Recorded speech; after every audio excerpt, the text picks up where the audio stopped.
Hello. Hello. Hello. Hello. Hello. Hello. Hello. Okay, everyone. Shh. Go ahead. Put that on.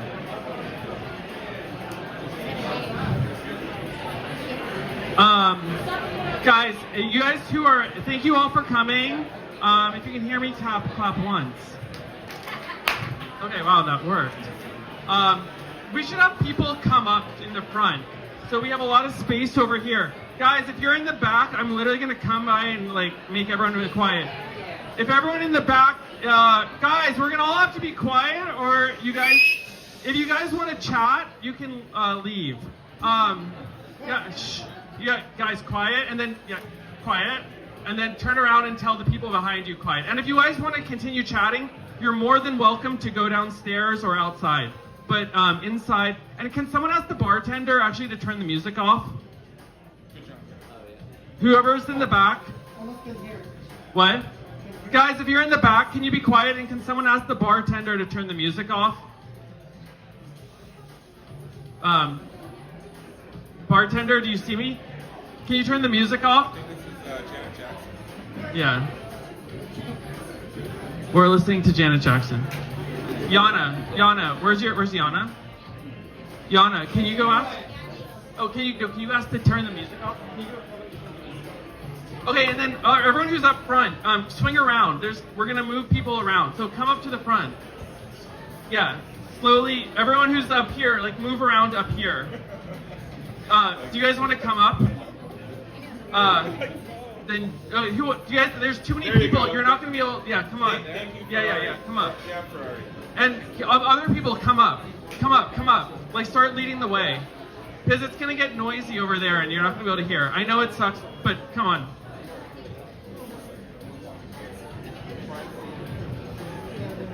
Come on. Yes, come. There's space over here, and that'll allow people back there.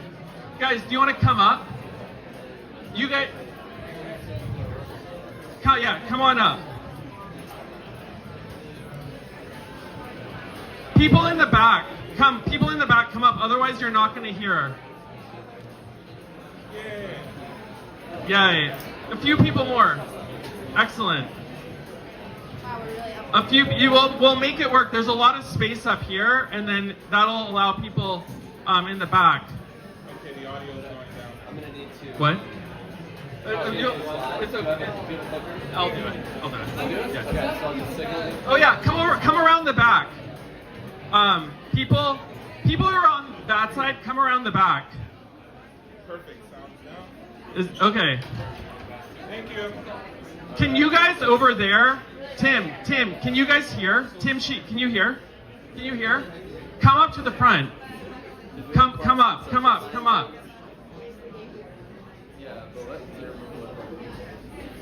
There's like space over here, and then it will make it short. Otherwise, you're literally not going to be able to hear over there. I promise. Okay. I think this is the best we can do. Okay. Thank you all for coming. Actually, you can scoot over here. I didn't pay due prices for this. Okay, so thank you guys all for coming. I'll try and keep this short for the intro. First, if you're enjoying the event, we have our DeSciNYC Twitter account. We post funny things there. And we have our Instagram account, raise your hand if you're helping run either the Twitter account or the Instagram account. Or you're taking pictures for it. So Give all these people a round of applause. Yeah, raise your hand, stand up, stand up. Yeah, Deja. Yeah, Deja, yeah, Conrad. Yana, where's Yana? Thank you, Yana. Thank you, Yana. Thank you, Victor. Anyone else? Anyone else who's helping to run it? Okay, well, thank you guys. It makes it much easier to do it together with them. And, okay, so, oops, this is wrong, but oh well. If you want to come to the next one is on April 8th, and it's the science of dongs. So, like, internet security for cyber-connected sexual devices. We're having a guy who's from Germany. He's very funny, and he's very serious about this, which even adds to the humor. This was our last one. I apologize. I don't know why that's there. Okay, we have these DeSci meetups once a month. This was the one with Brian Johnson. Honestly, this is getting as crowded as that one was, so that's cool. And I hope everyone's like enjoying it and seeing things. Oh shit. Okay, so we're gonna have a hackathon soon. So if people are interested, we're like right now, decentralized science is very much like listening to a lecture and like meeting other people, but I think it would be cool for those that are interested to like win fabulous prizes and create science knowledge. So we're gonna have a hackathon centered around like AI, sleep, and another topic, climate. Yeah. So that'll be really cool. So if you're interested, you can sign up here. So I wanted to talk a little bit about like what sort of sprung up DeSciNYC. Before doing this, I was doing a PhD at Stanford, and I was curious about alternate ways to do science because I was submitting papers and thinking like there must be a better way than like waiting 6 months to hear back and paying like $5,000 and then getting these reviews back. There must be a better way. So I came up with this concept of like prediction markets for science. So how many people were like during the election, you know, you weren't looking at CNN anymore to see who was going to win. You were looking at like Polymarket and saying like, okay, Polymarket is like the new thing that instead of quote unquote experts running the show, instead of like experts running the show, it's going to be like citizens who are incentivized in the correct way. So similarly, the previous way of doing it was like you'd look at Fox News or CNN, depending on which candidate you wanted, and those would be the people that you'd sort of trust. But the problem was those people who were running those things weren't incentivized to actually tell you the truth. They were incentivized to tell you what you wanted to hear. And that today is very similar to how science is done. So science today is just the people who are 60 years old telling the other people, giving grant money to other 60-year-old people and accepting other 60-year-old people's papers into the journal that are run by this same cohort. And it's just this sort of migration of people that all think the same way and all want to do the same thing, but this is just sort of an echo chamber. And what you can do is you can break free of that through the power of money. And you can say, like, instead of just saying hearing what you want to hear, you can actually bet on which science projects you think are going to work and which science projects are not going to work. And if you're correct, you earn money. And if you're incorrect, you lose money. Unfortunately, this is the old set of slides. So we're starting with doing this for sleep, which is really fun. So we're conducting all these distributed sleep trials using an Oura Ring, Whoop, or other type device. And you can participate in figuring out, like, you know, sleep is very important in figuring out what is the future, how aware of the situations you are, how smart you are, how long you're going to live. It's one of the most important predictors of that. So we're trying to create a distributed clinical trial sort of situation where people are testing different drugs, different peptides, different interventions, and people are betting on which of these things are going to work or not. And from this data set that we're collecting, you can sort of submit your data, earn tokens, and then use those tokens to bet on which interventions are actually going to be successful in helping people get better sleep. And then once we have that, expand from there. So if you'd like to work with us, we're hiring. Specifically, we're really looking for designers or game engineers, people who've developed like games, people who are good with social media. So we have all the different roles up there. So if you're looking for a job, or you know someone that is looking for a job, I would encourage you to scan this and apply. Okay. Okay, so now, without further ado, I'd like to introduce our... Does anyone have any questions? 3, 2. Okay, everyone's shy. Okay, so without further ado, I'd like to introduce our speaker, Professor Anomaly. What a name. That's... I'm sure that's the first time you've ever heard that joke. And he's doing some really interesting stuff around the future of having babies, right? So right now you rely so much on chance when you have a baby, and in the future it's going to be very, very different. And I'll let him take it away with how that's going to happen. Now is the moment.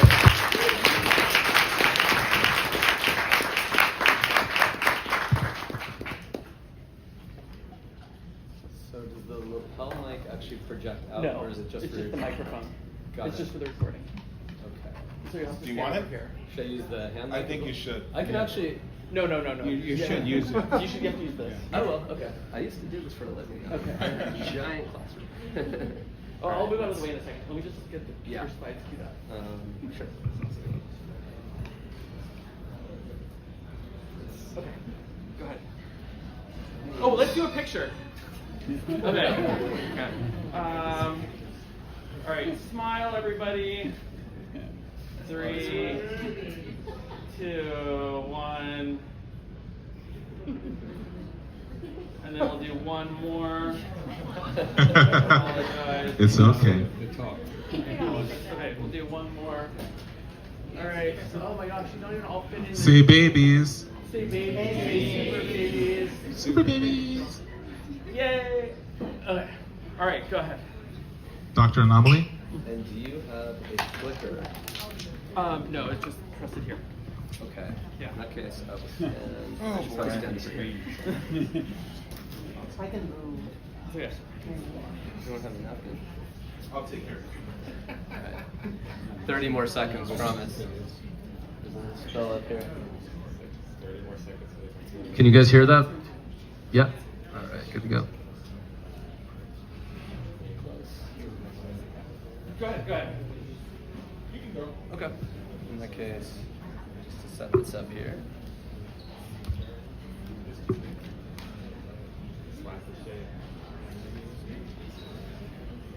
And just be quiet during the talk. It's going to get louder. Go ahead. Perfect. All right. Well, thanks for having me, guys. Everything here is decentralized, even the production. So, science, camera, everything.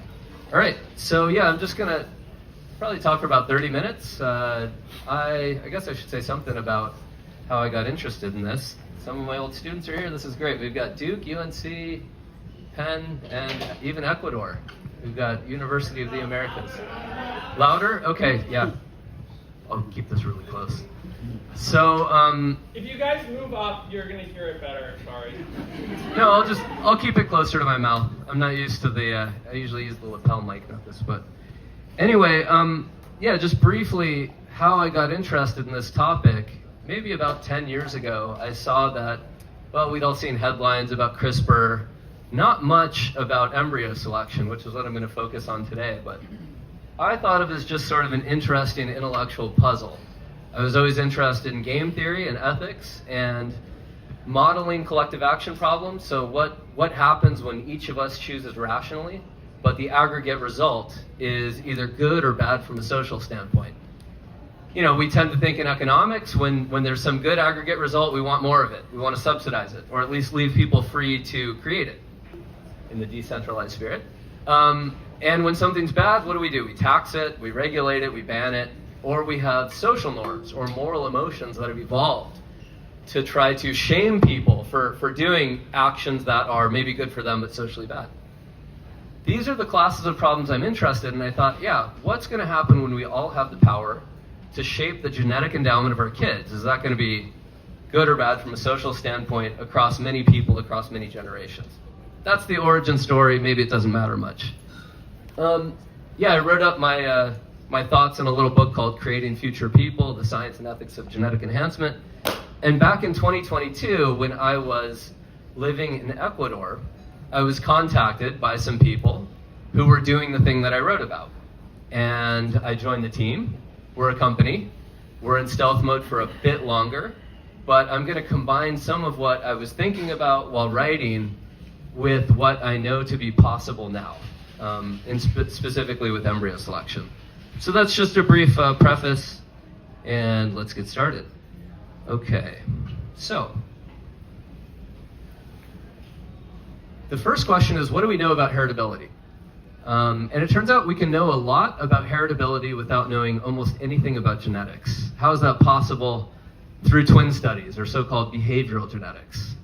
And the idea here is the specific example that's usually used in the literature is twins that are raised apart but share either all of their genes or half their genes, right? So take monozygotic twins, or triplets, or quadruplets, and sometimes they're adopted out in very different environments, and they're raised, with the same genetic endowment as the other kids in different environments. Can we use that to tease out nature and nurture? It turns out we can, actually. We can do a pretty good job of that. Any measurable trait, whether it be height, that's easy, personality, medical history, how much of that is influenced by just your genetic endowment versus social factors? And I should say, before I give some heritability scores that we know from twin studies, what does heritability mean? Actually, this is a trick question, so let me ask you guys, who's got a good definition of heritability? Can someone tell me from the audience? This is decentralized after all, yeah? The variance in a given phenotype that's explained by variance in genetics, and that could be additive or non-additive, depending on Good. Okay, yeah, the first half of that is sufficient and really nice and simple. So heritability measures the variance within a population, which is really important, that genetics is contributing to a particular phenotype or trait, an outward manifestation of genotype. Could be height, could be health, whatever we're talking about. That's super important. I wasn't going to spend any time on this, but I will because it's frequently misunderstood. If we say that height is 90% heritable, does that mean that it's true everywhere and for everyone? And the answer is no. Why would height be less heritable in some environments than others, even if it's the same genes? Can anyone think of a good reason? Yeah, nutrition. Yeah, that's the most obvious. Environment?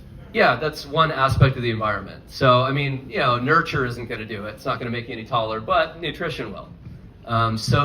Interestingly enough, take a country with big variation in wealth, like India. Take a place like Bangalore. That might be the most extreme. You've got India's Silicon Valley, so the richest people living in really clean conditions with, really good nutrition with some of the poorest people on earth. Will heritability be the same there as it is in England? And the answer is clearly no. The genes are the same, but the heritability score changes. And I wanted to say that simply because, just to get it out of the way, when we use that phrase, often we think of what's inherited genetically. That's sort of true, but it's only true in idealized environments. Okay, so what do we know about the heritability of certain traits? I'm just going to go through a few, just because it's fun, and these are worth knowing about. Height, no surprise, highly heritable. IQ, that actually surprises a lot of people. And again, I will give the caveat, that's going to change in different societies. So if you've got unequal access, here's where education actually would matter, at least a bit. It's probably overvalued. Probably people think education does more than it does, but it clearly does influence IQ. There's no doubt about that. So does nutrition. Genetics influences a lot. Personality, I don't know why people are surprised by that. Just if you have a sibling, come on, you guys are very different. You grew up in the same household. It's like your mom didn't do that. Well, she did it, but not in the way she thought she did. Political orientation and religiosity are two of my favorites. So both are about 40% heritable. Even if you live in a society that's all and only Muslim, for example. I lived in Saudi Arabia one summer. Who's going to be the most fervent Muslim in that society? Probably the person who has a higher heritability, a higher polygenic score for religiosity. Even if it's impossible to be an atheist in a society, people who tend to think in more liberal ways, right? It's probably tracking things like openness and other personality traits. But as it turns out, these things are heritable and probably not surprising. What made us human is our brains and our ability to coordinate action. What did that? It's like a bunch of personality traits and intelligence and stuff like that, right? The ability to read cues from each other, share information, or manipulate people who are sharing information, right? Machiavellianism is also going to be highly heritable. No surprise there, I guess, really, when you think about it. Now I want to say just a bit about how we would understand the genetics of these. So I mentioned that you could just do twin studies over and over again, repeat them across different societies, and you can get a pretty good estimate of how heritable these traits are by just following people up through their lifetimes in very different environments and just measuring how different, how similar are they.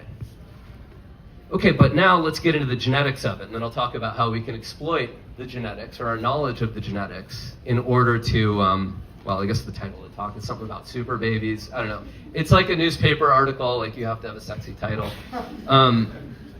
But really it's more just in terms of, yeah, if we're doing embryo selection or eventually editing, you know, tinkering around the margins, it's probably not going to be creating anything from scratch anytime soon. Okay, so how do we know something about, you might say, the genetic architecture, the genetic foundations of these traits? And one way to answer that is through genome-wide association studies. So these are only possible once sequencing gets cheap and accurate. And the idea is if you sequence a large number of people and you either pull their medical records like you can do in the UK, because there's an NHS and there's a UK biobank and you can just match people up with their medical records, or you get people to, in the spirit of decentralization again, you could do a private biobank. There are private biobanks where you sequence people, you have to have a large number of people, maybe sequence them for really interesting traits. Maybe you want to figure out something about violence and or extreme passivity. You know, people, you know, they may or may not be in a normal biobank. You might want to go to the places where those people are in order to sequence them, in order to figure out like what makes them tick to some extent that might be different from ordinary people. Mostly these things are going to be additive, so it's going to be similar genes. They just have more or whatever of them. But in some cases, there might be some really unusual genetics for some of these people. So what do we do? Well, you gather all these genotypes, the genetic sequence of all these people, phenotype them, measure how tall they are, do they have breast cancer, diabetes, and with big enough samples, you can create so-called polygenic risk scores.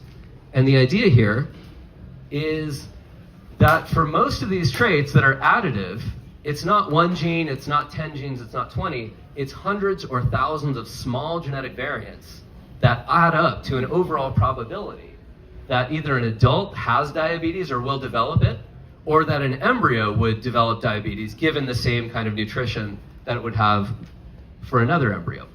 Same thing goes for schizophrenia, same thing goes for height, for almost anything that you care about. So polygenic risk scores are really just scanning the entire genome, more or less, of millions of people, hundreds of thousands of people, figuring out which genes are correlated with which traits, and then developing polygenic risk scores to be able to predict those traits, particularly for embryos. If you want to know ahead of time, if I implant embryo A rather than embryo B, you might want to know what's the relative chance that embryo A will develop schizophrenia, or will be tall or short or whatever else. Actually, let me ask you another question. How would we know whether polygenic risk scores work unless we wait for, hundreds of thousands of people to be born and then measure them in the future? I mean, how could we possibly know if these things work? You might know, but does anyone know? How can we validate polygenic risk scores using existing people? Yeah. You use an independent population to confirm or negate whatever the predicted risk score is. So you have a discovery set and a validation set. Yeah, exactly. So that's one clear way of doing it. So you've got a big biobank like the UK biobank or some other one. You use one part of it to generate your risk scores, and if you want to test how accurate are these, well, you can just access, let's just call it the raw DNA from another part of the biobank, or use another biobank altogether, and just see. You can see how accurate your risk scores are. And some are going to be more accurate and others less. But in other words, you can validate that these things work before a single person was even born, if you were using them to guide, for example, embryo selection. Similarly, a more expensive but even better way to do it is take existing brothers and sisters from large families. So they have the same genetic relationship to each other as embryos do in a petri dish, right? And that means if to take a simple trait like height, you can just measure someone, it's really easy to see.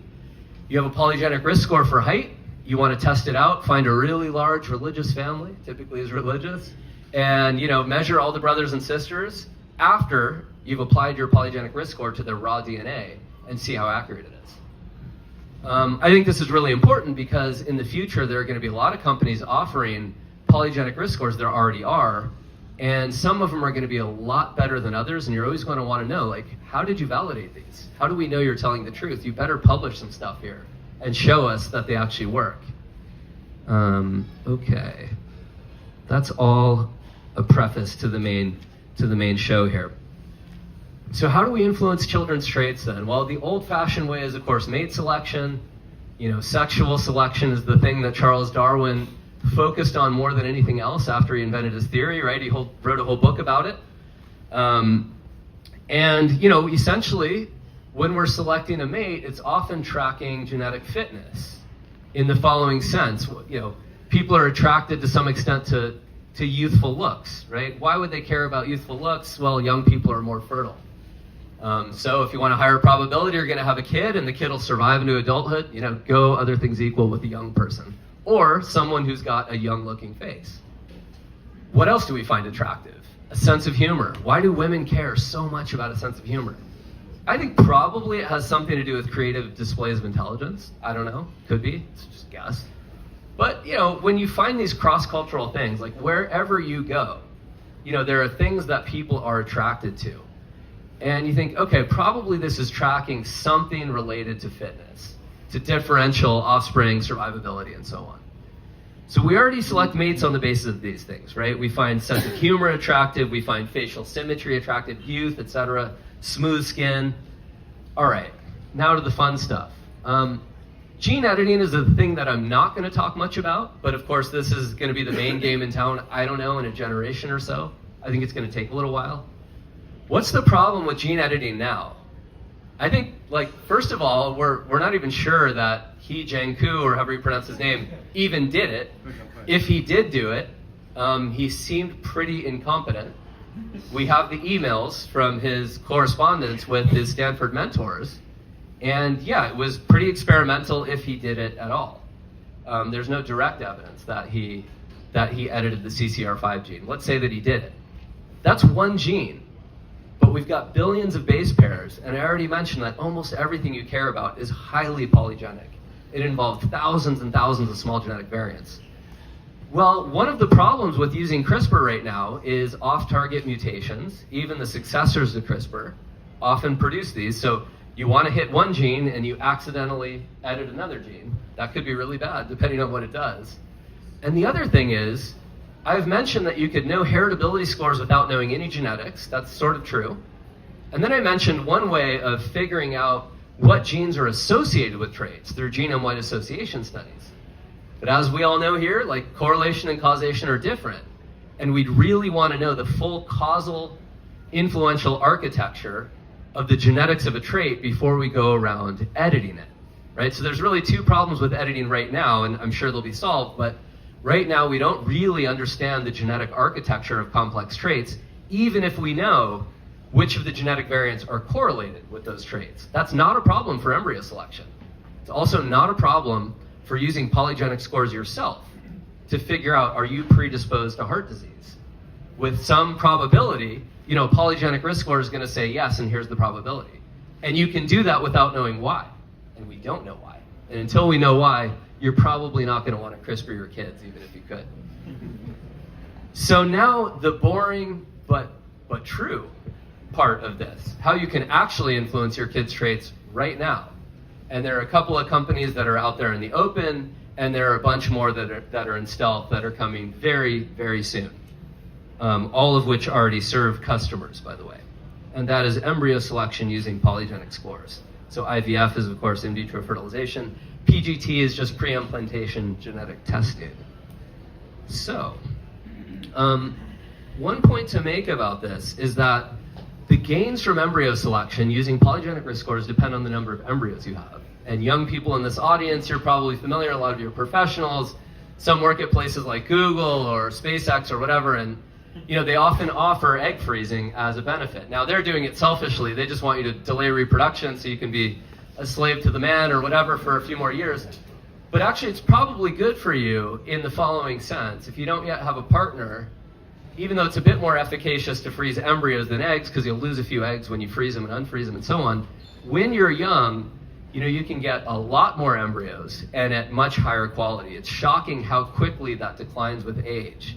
And with age, I mean like after 20, not like after 38 or whatever. Like it's just a continual decline. For men too.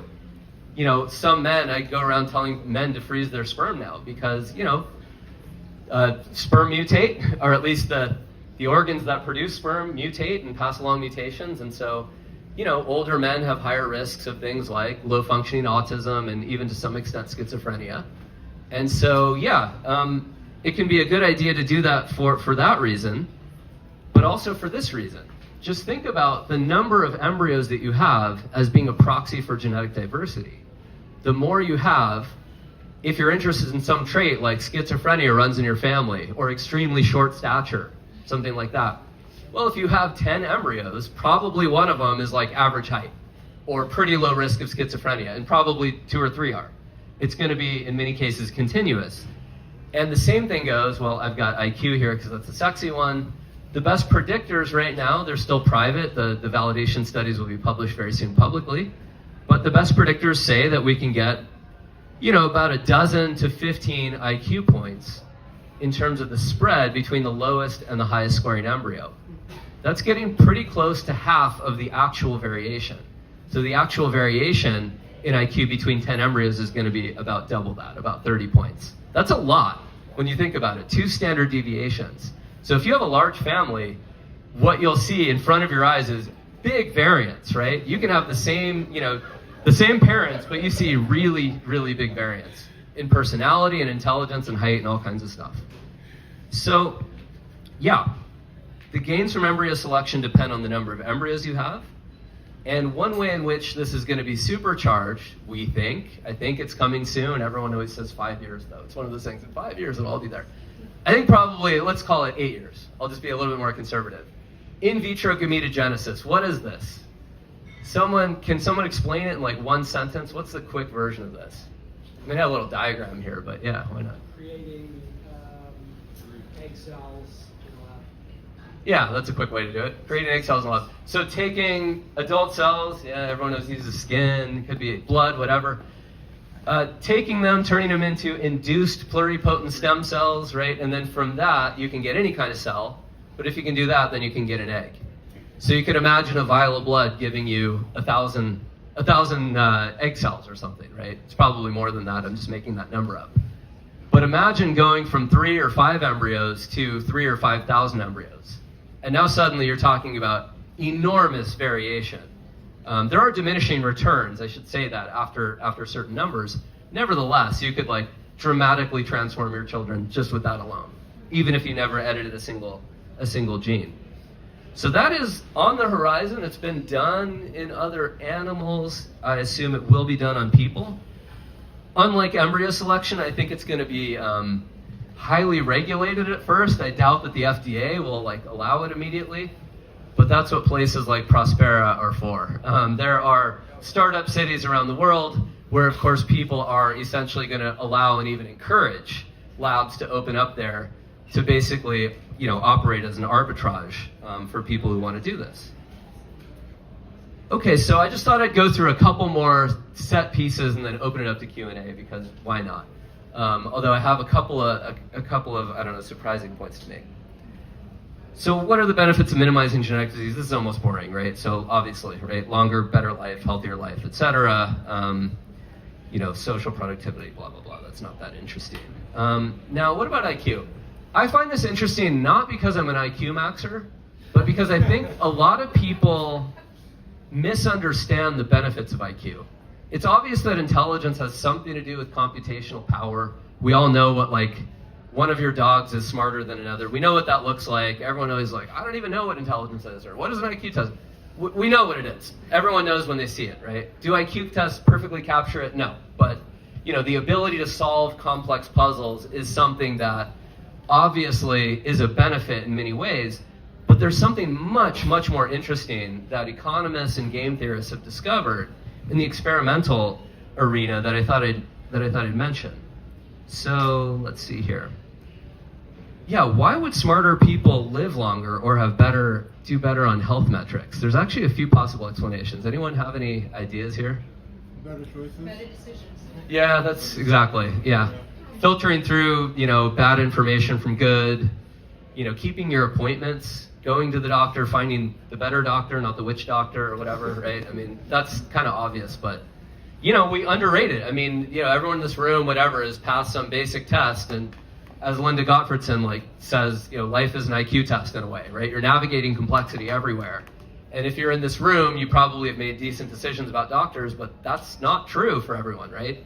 They listen to gurus and they just kind of, they end up succumbing to their cancer. More interestingly, I think, Steve Jobs, I didn't actually mean him, but and he is high IQ, but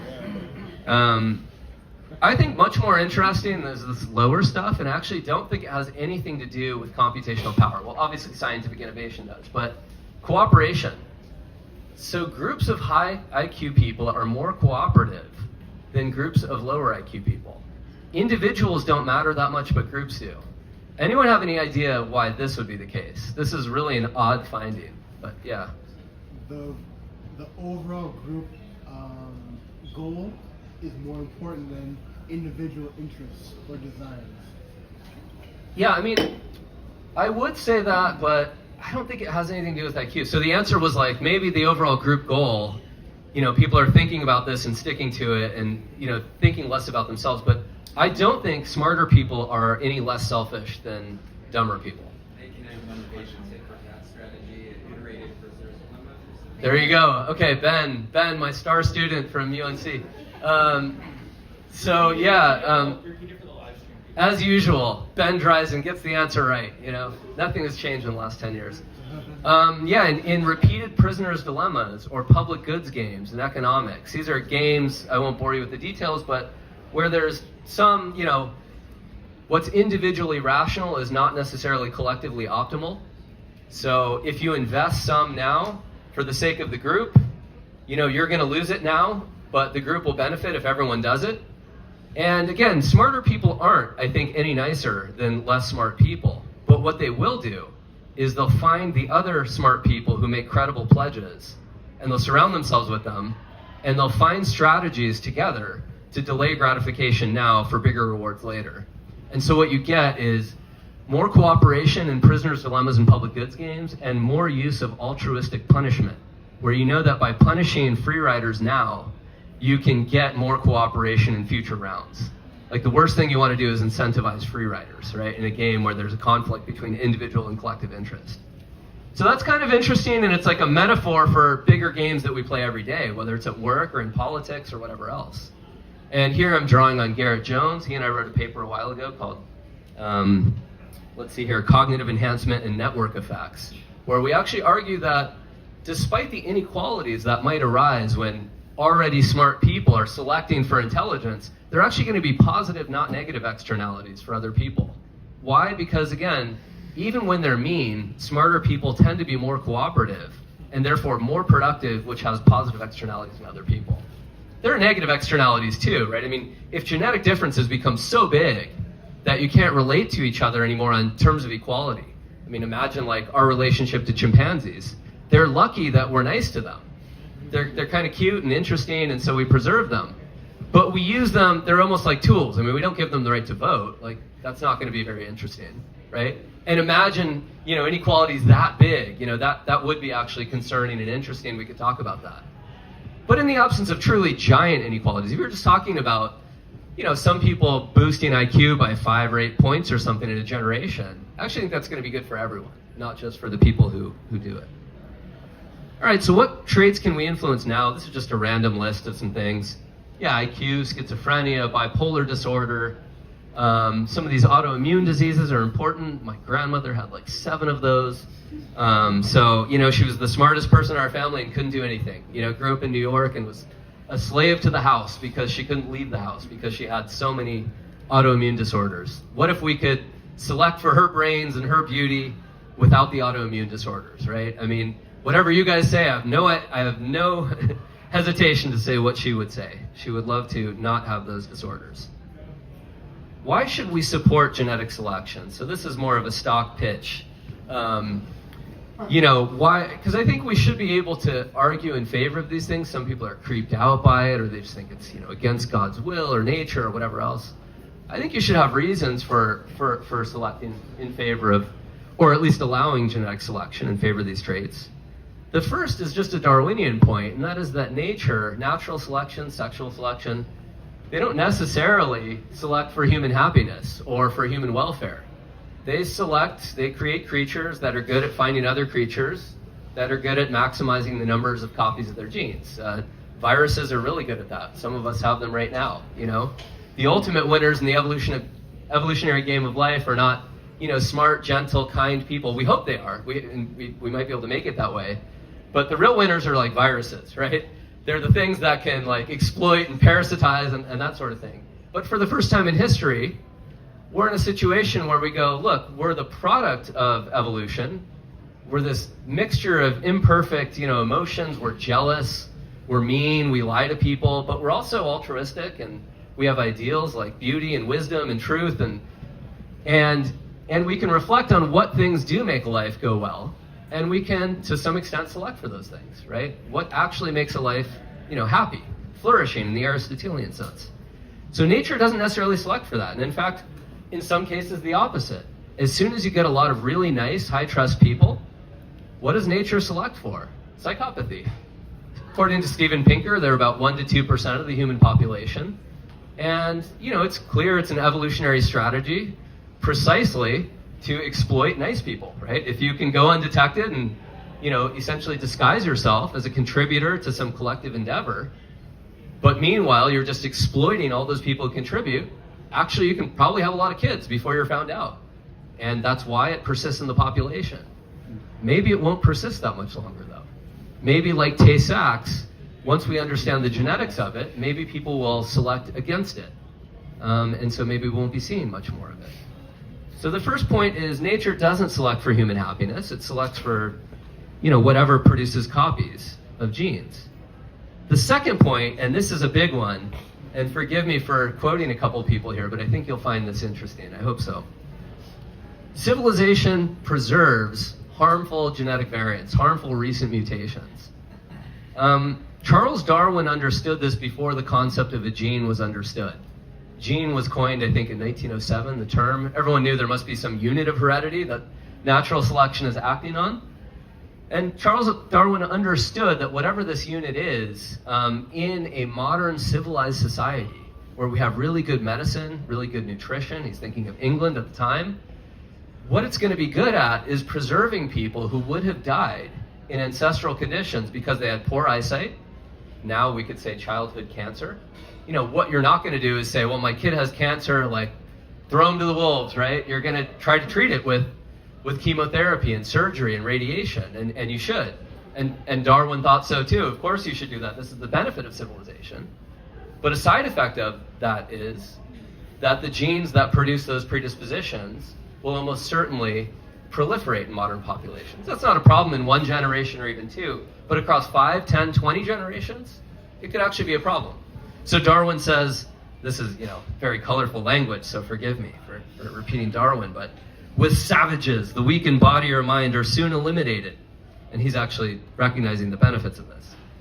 And those that survive commonly exhibit a vigorous state of health. We civilized men, on the other hand, we British with the crooked teeth and so on, we do our utmost to check the process of elimination. We build asylums for the imbecile, the maimed, and the sick. We institute poor laws, which he supported. Our medical men exert their utmost skill to save every life to the last moment. No one, however, who has attended to the breeding of domestic animals will doubt that this must be highly injurious to the race of man. This is when people wrote with a seriousness. They weren't worried about getting canceled. You can tell he actually cares about people, which is why he's raising this point. He's not signaling his care. This is like a genuine care where you're like, damn, there are real trade-offs between civilization and genetic health, at least over long tracts of time. Yeah. There's a good article that I always mention on this because it's so quick, and you can find it by John Tooby just before he died. called The Race Between Germline Gene Editing and Genetic Meltdown. And that's a modern version of this, talking about the proliferation of de novo mutations that are deleterious. So one way we could deal with this, of course, is return to the harsh conditions of, natural selection, throw the kids into the wolves, so to speak.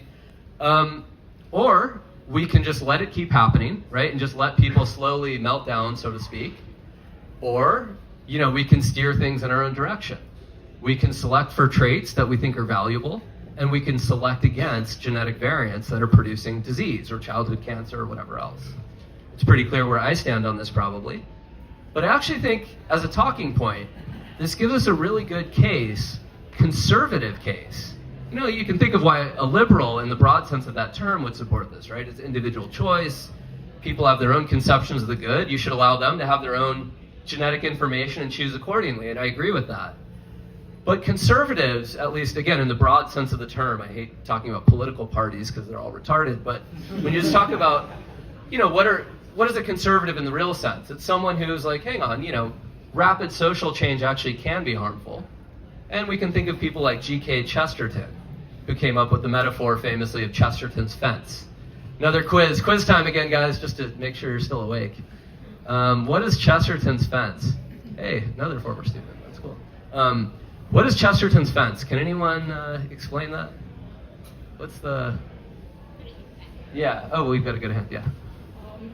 Metaphorically speaking, if you have a fence, find out why it was propped up and built and specifically put there before you go ahead and have your theories tell why to take it down. Good, yeah, and in fact, he says this in the context of social reformers, and he means kind of radicals, Marxists or radical progressives at the time. He's a conservative and Christian, and he's saying, look, if you're going to tear a fence down, metaphorically, you should probably know who put it there first and why it was built. There may be very good reasons, and what comes after the fence may be actually quite dangerous.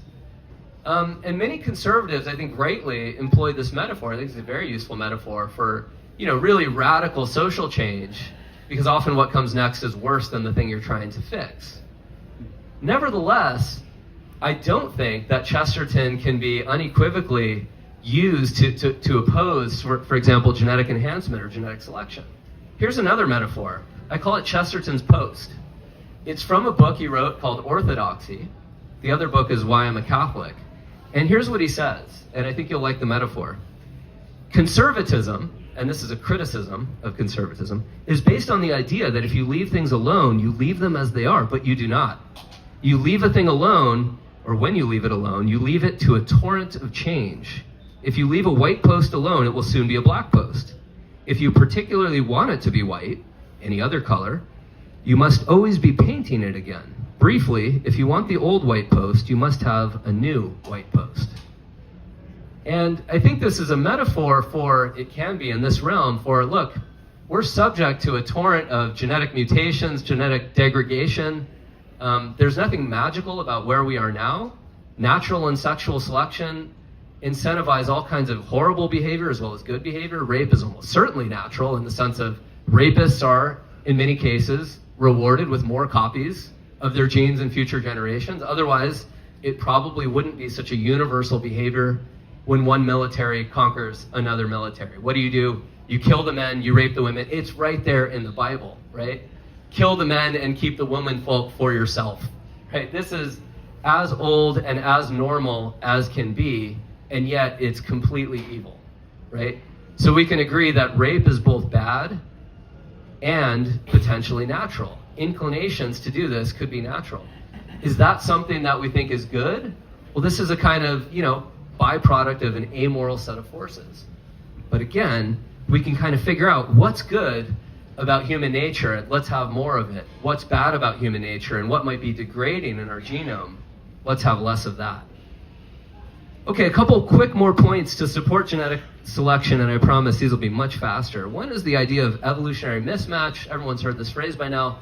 The idea that we've evolved in very different environments than we now live in. Here we are in New York City. This is the perfect example of it. The skyscraper is, 100 years old. We haven't adapted to life in tiny apartments using, dating apps and things like this.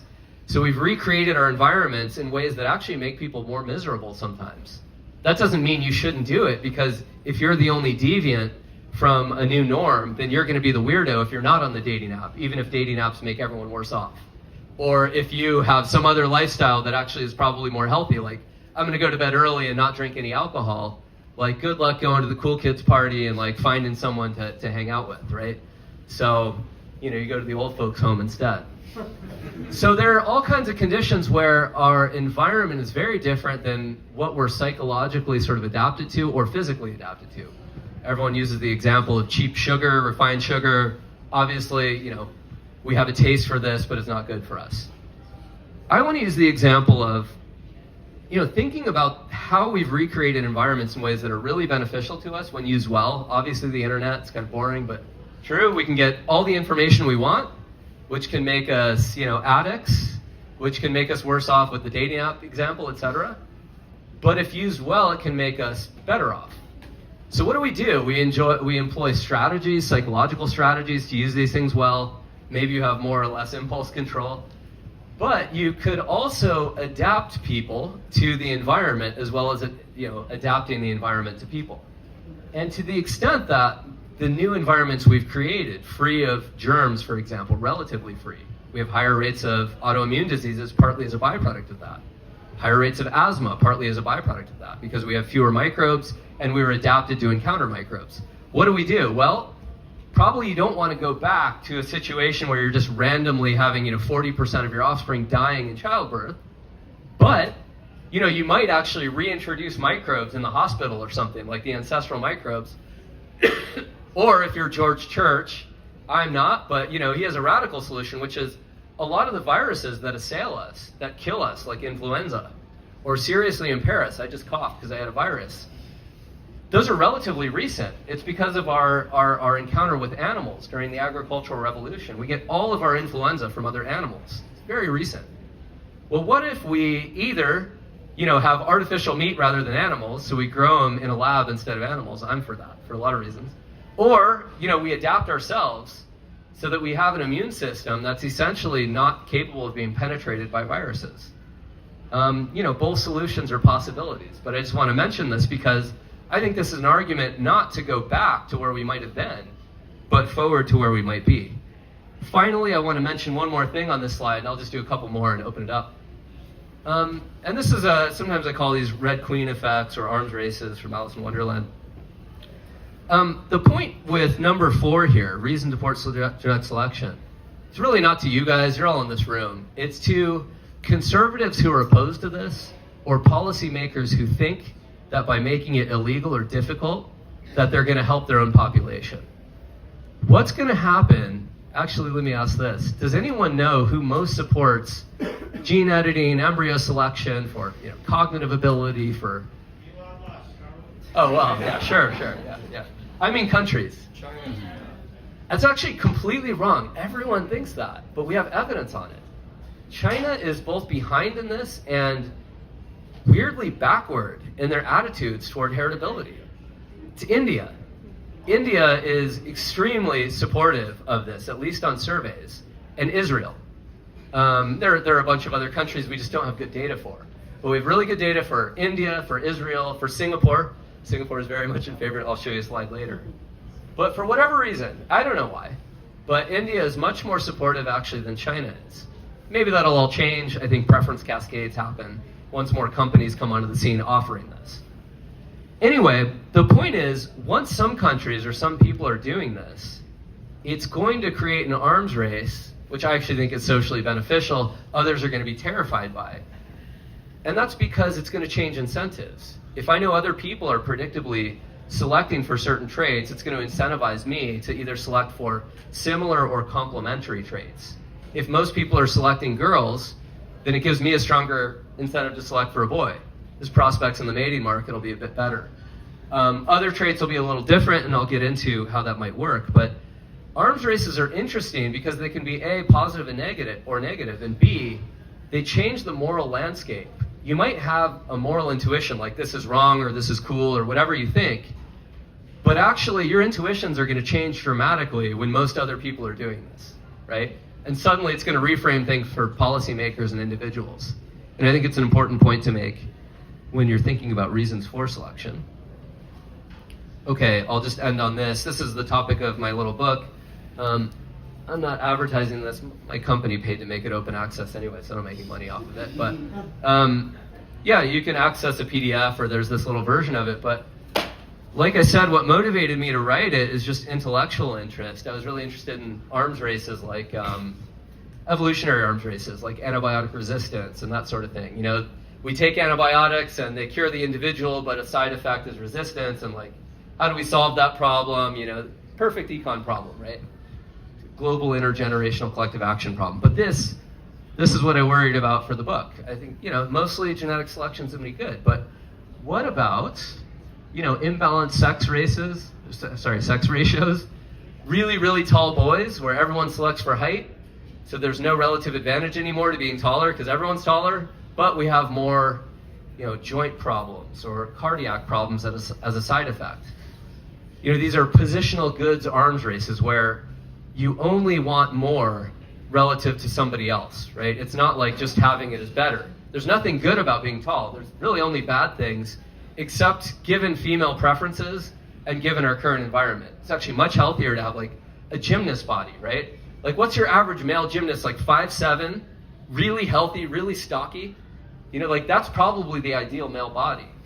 But does anyone think that's it's like, you know, pull the ladies in here and pull the employers and who they're going to hire or vote for president, because that's how ridiculous we are, right?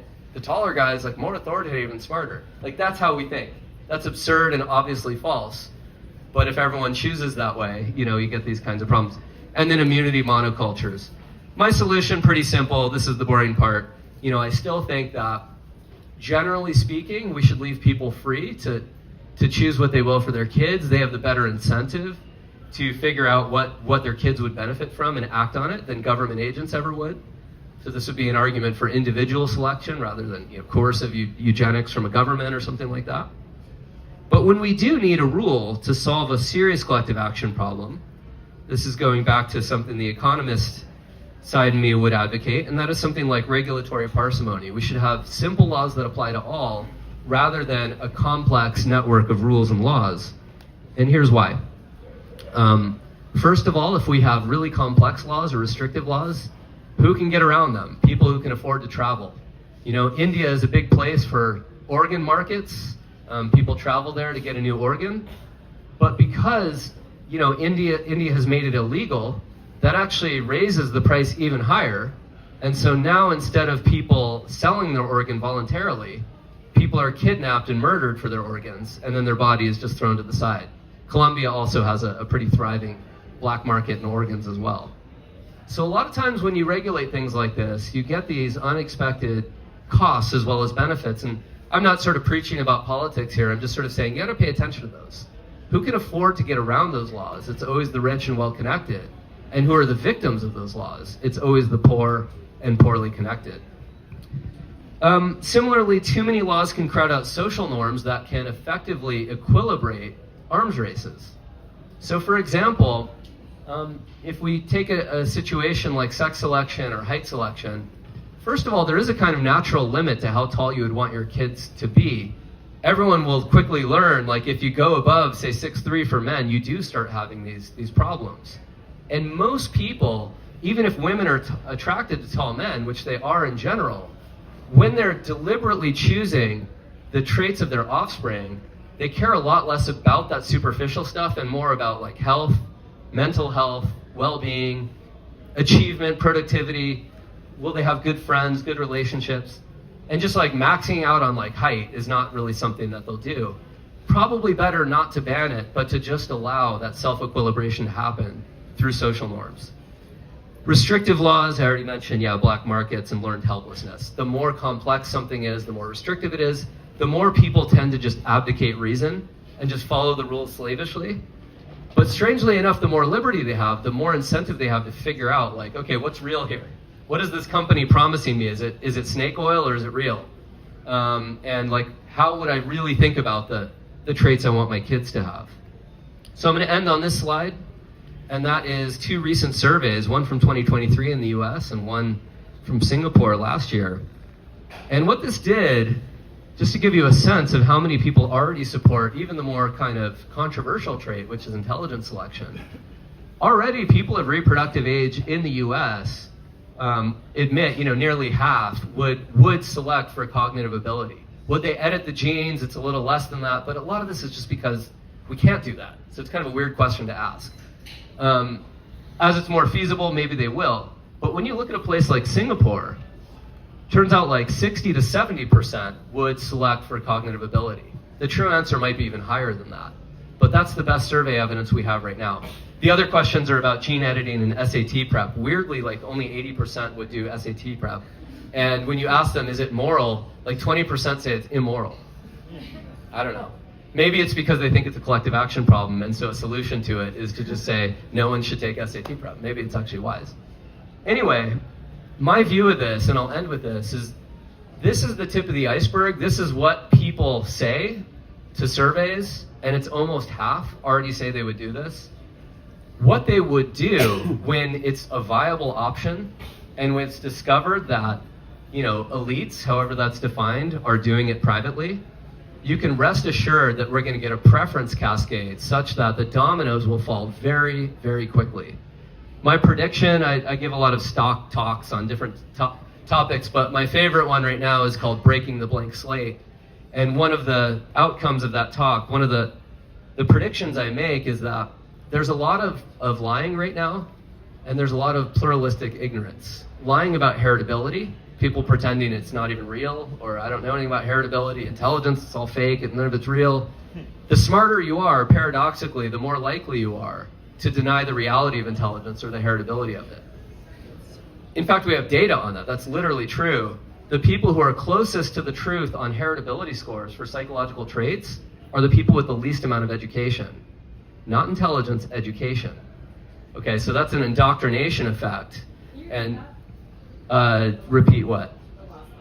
So people who are closer to what behavioral geneticists know about heritability scores are people with lower levels of education, I should add, and with 2 or more children, rather than people who are highly educated and have no children. Why is that? One is highly ideologically motivated. The other is just like looking at reality and going, damn, one of my kids is kind of dumb and the other one's not. Or, like one of them is like really aggressive and I'm so nice to him and he just won't shut up and he's like really mean.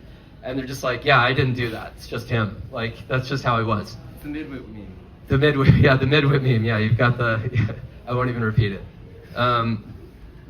So anyway, like the thesis is, maybe I'm wrong about this. I'd like to hear what you guys have to say. This is what I'll end on. I think what'll happen is when this stuff is more of a reality, and some of us are already in companies doing it, and more of those companies will be coming out really soon, and people are incentivized to learn about how polygenic scores work, I think they're going to talk more about it. Elites are going to be privately doing it. I can already name names, but I won't do it. Even people who publicly denounce heritability or publicly denounce IVF are customers in many cases. And what's going to happen is there's an increasing kind of dissonance between what certain elites are saying and what people are doing privately and understand privately until, we get a Berlin Wall type situation where everyone just goes, yeah, okay, we know about that stuff. Other people are doing it. I'm going to do it too. And I think what's going to happen is these numbers, even 5 years from now, 10 years from now, are going to look very, very different. So I'll end on that. Thank you.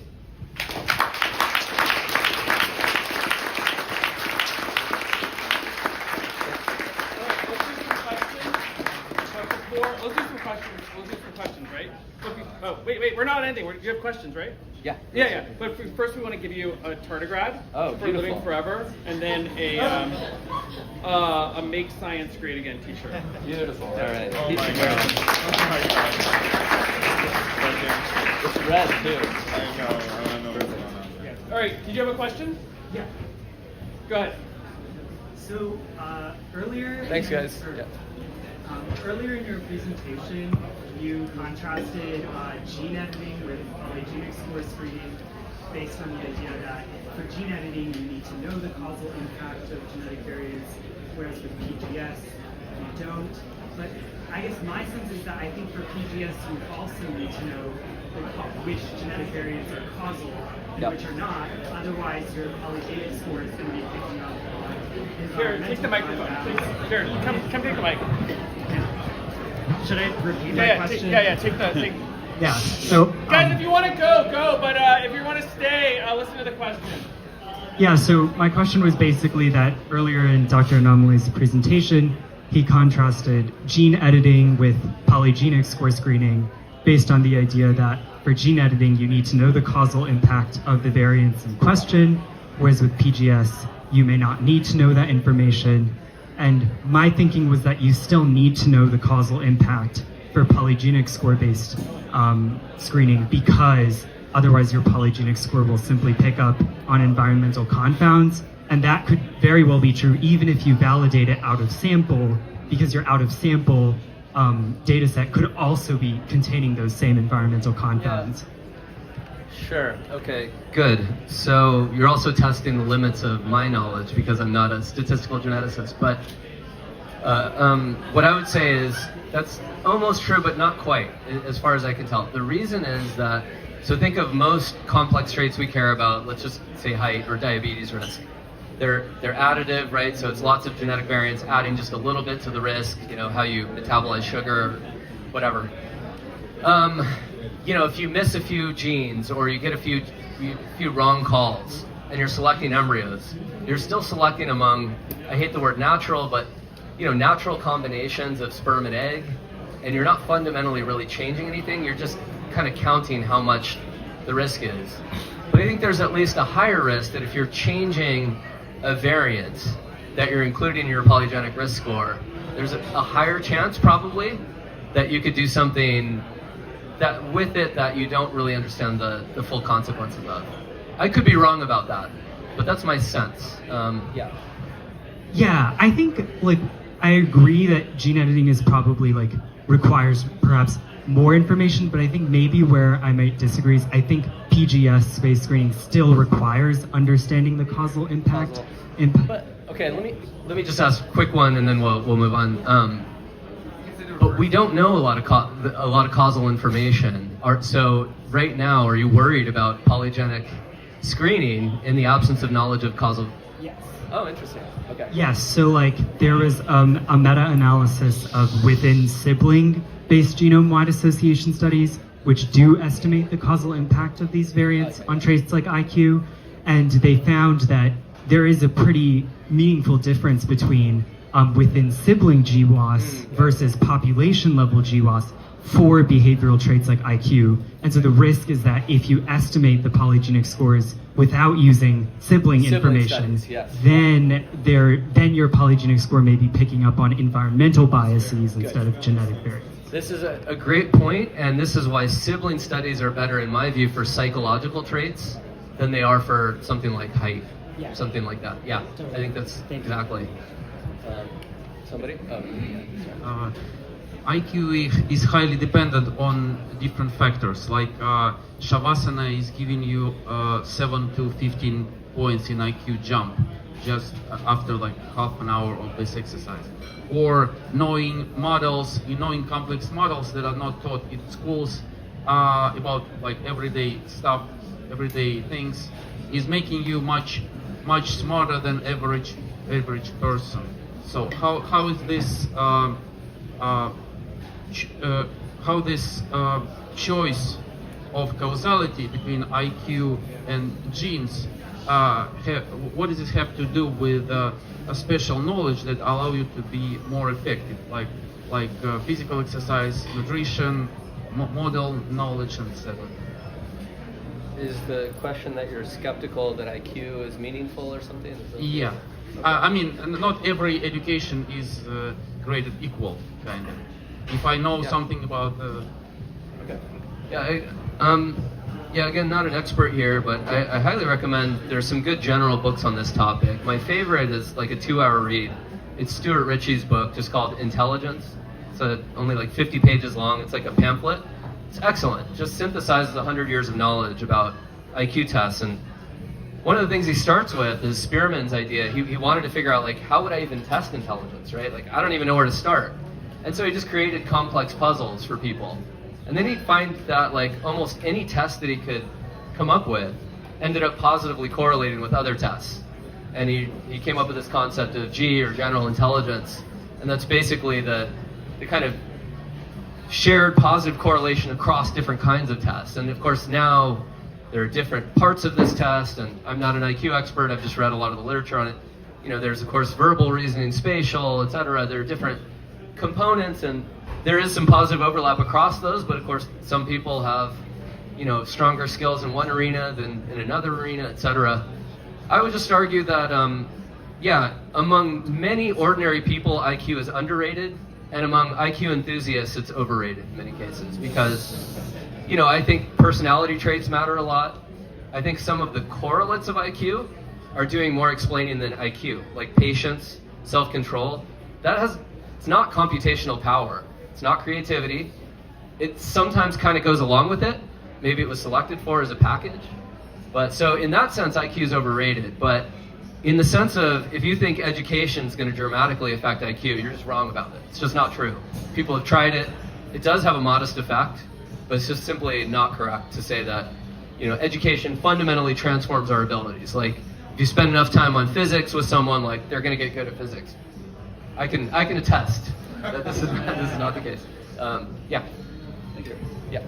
I just wanted to pick Good your catch. brain. Look at that. Sorry. Give him a polygenic score for reflexes. I wanted to pick your brain about the bankruptcy of 23andMe and what you think the whole impact of Tell that me what will you be. think, because I don't have thoughts on it. I don't know. I honestly don't have much of an opinion on it. So, I mean, I think, well, okay, I'll just say a warning sign. One thing you should all do if you're getting sequenced for whatever reason, or sequencing embryos or anything, is obviously pay attention to the security protocols of the company that you're working with. Because, yeah, that's the main thing that killed 23andMe. Yeah, next question. Yeah. Oh, Yeah, yeah. this is first. Careful, by the way. Thank you. This is all very interesting. Some of it is even reasonable.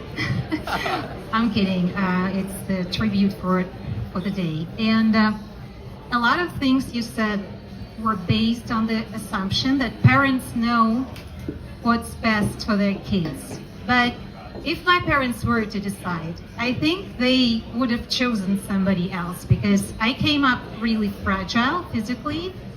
But the interesting thing is, socially and economically, I'm doing better than any relative I know, specifically because of my poor health from the early age. And I was very focused on seeking for resources and comfort in everyday life. So the result is way, way better. And honestly, I love my parents, I love my family, but I wouldn't trust them in choosing personal traits for me, because 100%, they would have chosen somebody more obedient, less rebellious, someone easier to upbringing, and probably they had zero knowledge about what kind of world I would be living in and what traits will be beneficial for me, like socially, economically, and otherwise. So what are we going to do with that?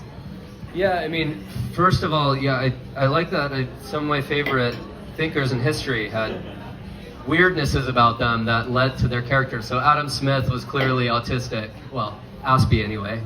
A lot of the best scientists were highly disagreeable, didn't have good friends because they're kind of just assholes, but that also made them stick to their views even when everyone else was criticizing them for the wrong reasons. My favorite philosopher, Nietzsche, was very sick and, you know, died of some mental illness, maybe got it through syphilis, we're not sure, but you know, he was clearly sick. And yeah, I mean, these are often opportunities to overcome challenges. Nevertheless, I have two general responses, which is, although diversity of traits is good, and in many cases having deficits incentivizes us to try to overcome them, and actually challenges are welcome. You know, this is from my friend Alan Buchanan, who wrote a book on this, used to teach at Duke with me years ago.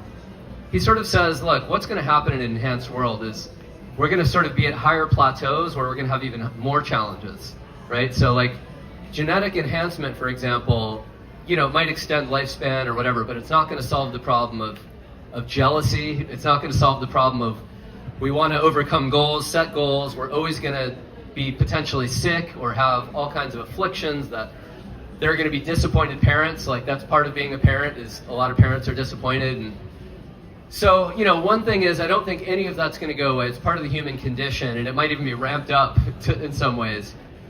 The other point, though, is there is no we, in the sense that unless you think the government should be making these decisions for you, which I take it you don't think and I don't think, you know, this technology will be out there. And one of the points that I made with arms races is people are going to be making decisions, and then it'll be your parents' decision, like, should I opt out of this? And I think a lot will.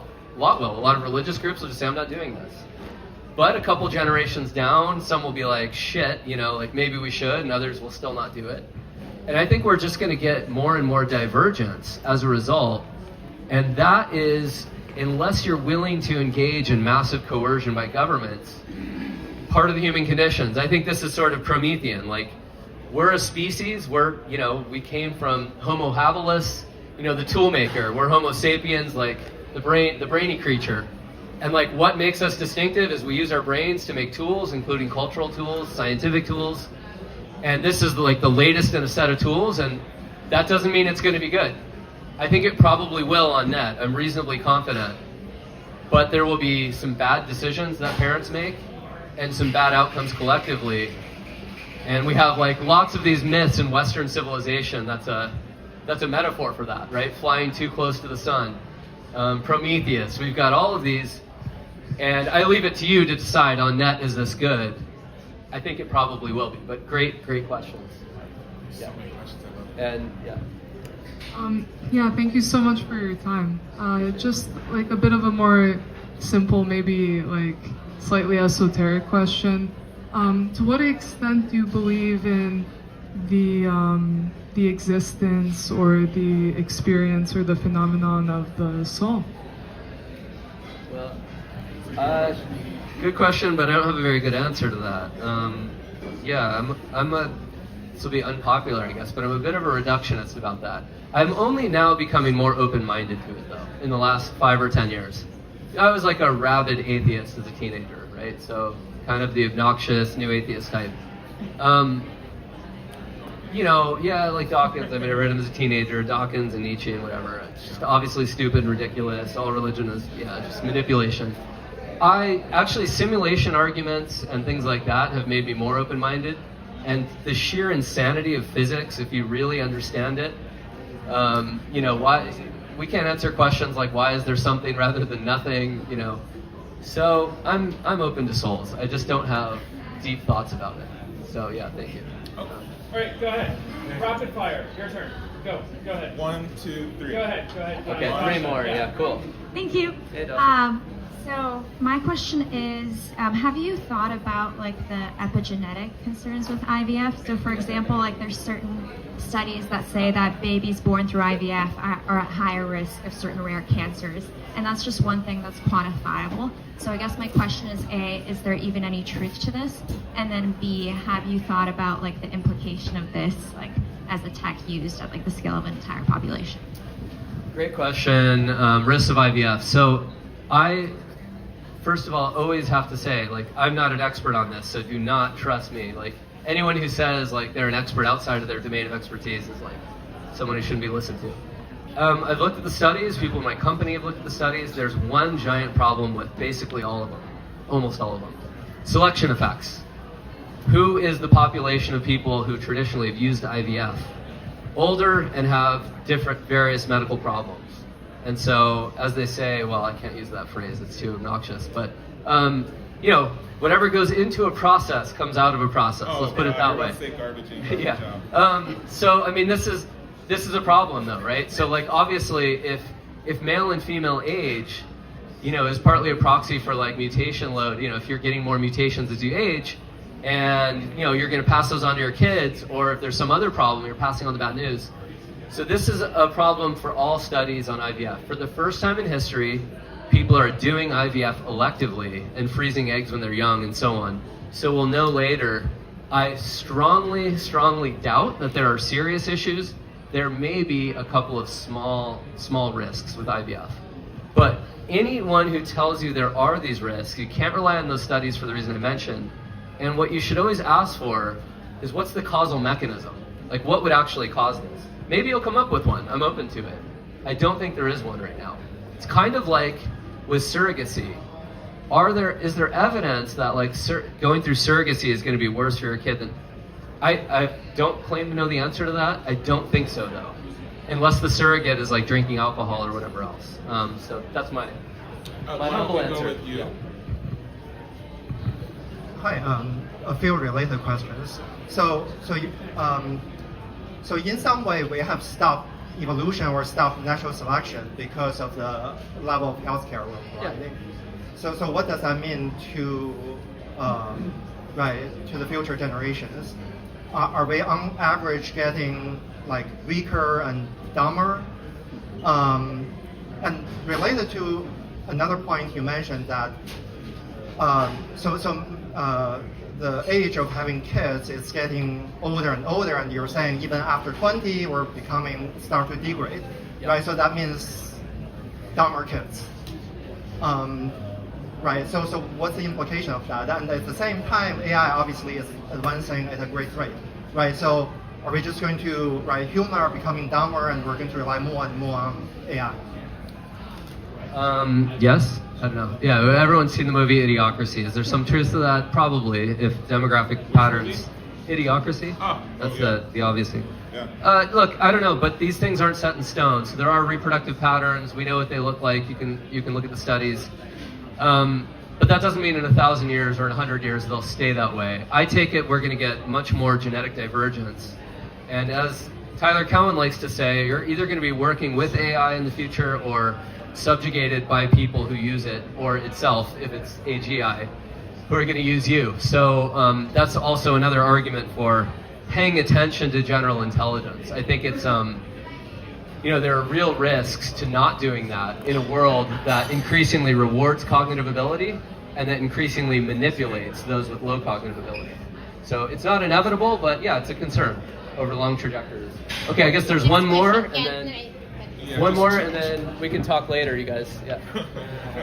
Hi. I'll hang out. Sorry, people in the back, we can hear you talking. Shh. We're almost done. You mentioned that obviously, expecting parents, as they are going through genetic selection, they're going to be a little more selfish. They're going to select for genes in their embryos that they want to have in their child, whether that's height, intelligence, and those incentives for what is good for a child you want are not going to necessarily align for what is good for society. Yeah. So, and obviously the US is a little behind other countries. I'm so curious, so where does that responsibility lie in terms of how we can make that framework or how we think about these decisions? Are there other countries or other governing bodies that have done a good job thinking ahead of, hey, here are the considerations we want to make? Because obviously, does it lay with the parents? Does it lay with the clinical facilities, the government? Like, what are the things that we're not really thinking about in terms of future planning ahead? Yeah, good. I mean, this is the problem. Governments are mostly not thinking about it. I think Singapore and the US will be at the forefront here for various reasons. The thing that I would worry about, and I talk about it in chapter 2 of my book, is moral dispositions. So, there are personality traits and moral dispositions we have. Some people call us, in evolutionary game theory, strong reciprocators. We're not mere reciprocators. Bacteria do that. Like, they'll trade favors with each other for selfish interests, right? Like, I'll sacrifice something now so that I get a bigger payoff later. Yeah, we do that, of course. But what's distinctive about most people, other than psychopaths and some other misfits, is that we actually take pleasure, to some extent, in contributing voluntarily to public goods. We have a set of moral emotions. We feel pride in it. We feel guilty if we don't contribute to collectively good endeavors and so on. And I think that people have mixed incentives, like they might want their kid to be, for example, a little less empathetic than average if other people are choosing more empathy, or some sort of, you might call it parasitic strategies, parasitic in the game theoretic sense. So I would worry a little bit about that. But I don't trust governments to control it. I think that social norms, again, are where it's at. And I don't know, here's a crazy solution that I don't know what I think about, but maybe people will be publicly posting the kinds of endowments they chose or whatever, right? Or how they selected, either for fun or to participate in something. Speaking of 23andMe, like trade your data in exchange for something interesting like Ancestry. Maybe there will be things like this where we see like what people are choosing, and we shame people, for choosing in socially, suboptimal ways. Guilt and shame are like super important moral emotions that Darwin spent a lot of time thinking about. And now in kind of, modern liberal societies, we actually underutilize them. We think like shame, it's just bad. You shouldn't shame people. It's like, of course you shame people. If they engage in antisocial behavior, it's like the best thing you could do. You're morally required to shame people. You're actually a selfish brat if you don't do it. Now, how do we apply that to the reproductive realm? It's super complicated, but I still think that we should rely on these evolved moral emotions and then social norms which tend to track our moral emotions, rather than trying to aggregate it in a forceful way through governments or something. So is that imperfect? Yes. But I don't know what the alternative is, so yeah. Good question. Thanks, guys.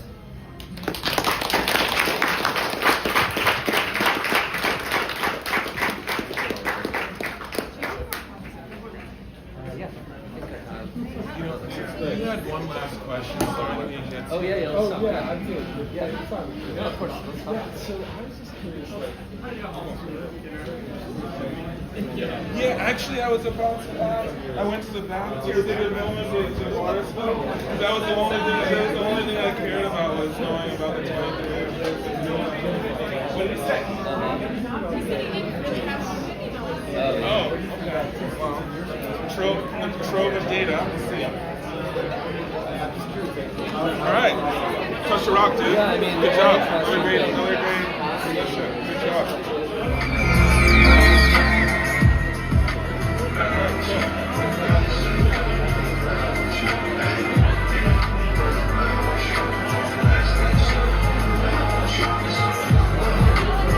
So this we've been talking a little bit about.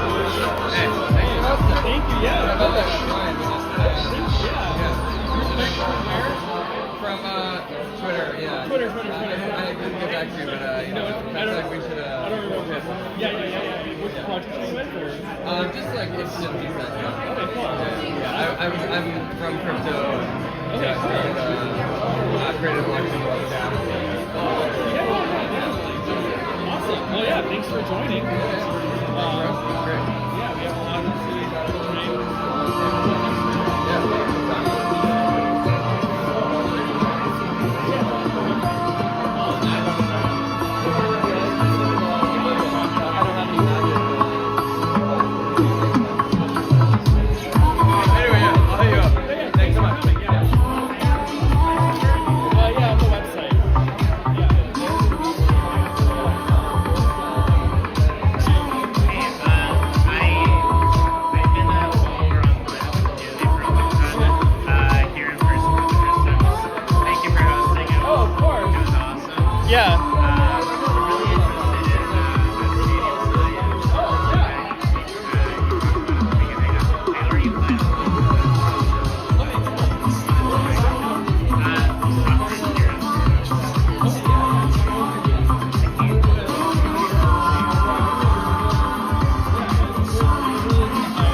we'll see you next time.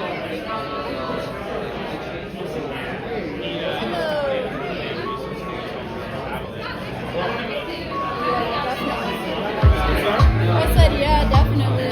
Actually, I want to really go in. Honestly, I can't wait to go to China to adopt your thing. It'd be so sick. That's great. I don't have much more to say. I might sneak out. This is cool. I like this, like, the lighting in here. It's pretty dope. I like how everybody's like supporting, like, this is so cool, look at this screen, like, I don't even know what that is, but let me check it out. Everyone's willing to do something. Everyone's like, yo, I got this. This is great. But yeah, I don't know, the more I see this, the more I'm like trying to figure out how to get the stuff I was trying to get done. It's just like, the sooner you start, the sooner you get it done. Like, people eat it up. If you build something, if you make it, look what you did. You made something and people are eating it up. You gotta get something made something. Oh well. You're gonna do it. Yeah, I know. There's a lot of, there's a lot. Yeah, and you got a team of people behind you. I know, I just gotta, like, I'm fearless. You can do it. You can do it. You're creative, you're amazing, you're awesome. I know, and then like our bot, I know I can do it, I just gotta do it. I know. It's a being afraid of your own potential. I know. If you're done that, you're still there. So I can't even talk. It's like, I feel like I need to go and like get back to work like right now. Oh, do you want me to He's too far away from the Bluetooth. Decentralized. Yeah. Agency. We're still on the agency. They see it. That was good.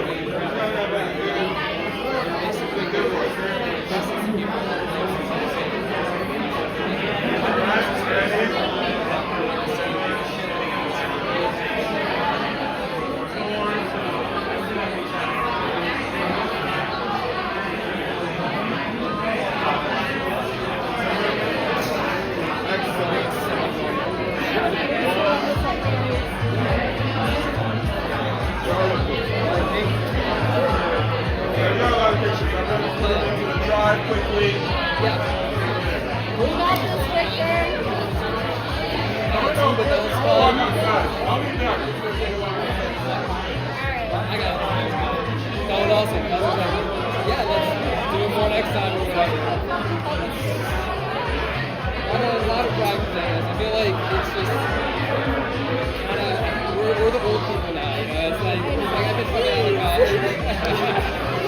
It's like every time I talk about something that happened in college, I'm like, yeah, that was about 10 years ago. I feel like I hit nerdy and I was like, I'm very more fun. Like whatever's gonna happen, gonna happen. Yeah, no, that's how I found my 29th birthday. I was just like, oh. That's the way to be. It's working out well so far. Yeah, same. So nice to meet you. I'll catch you the next time.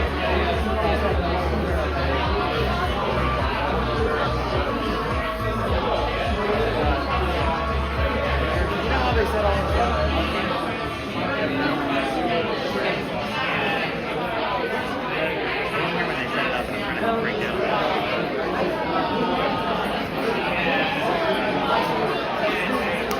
Well, I appreciate your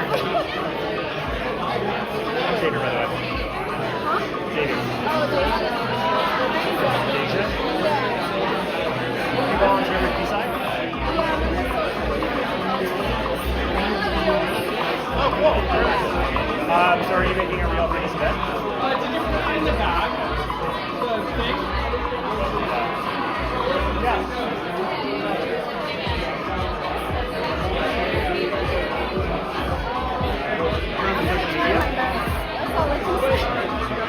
I mean, you're still trying.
it is, I think, probably really strong with the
It's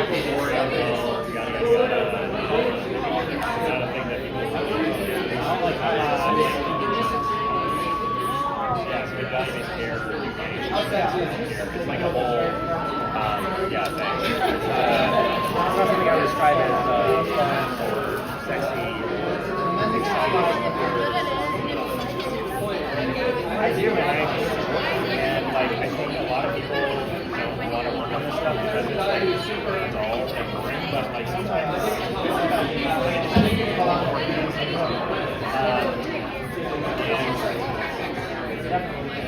like different ways of having different personalities and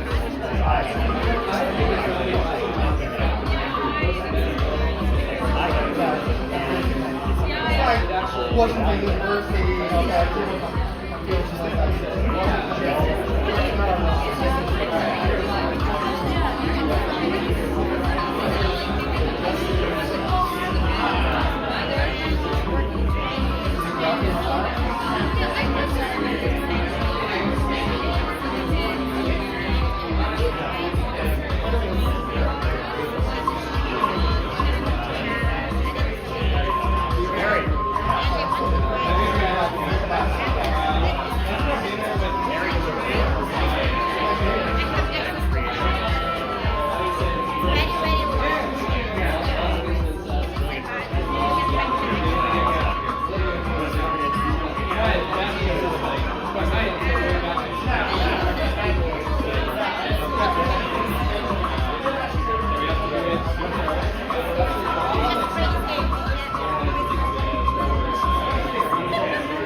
So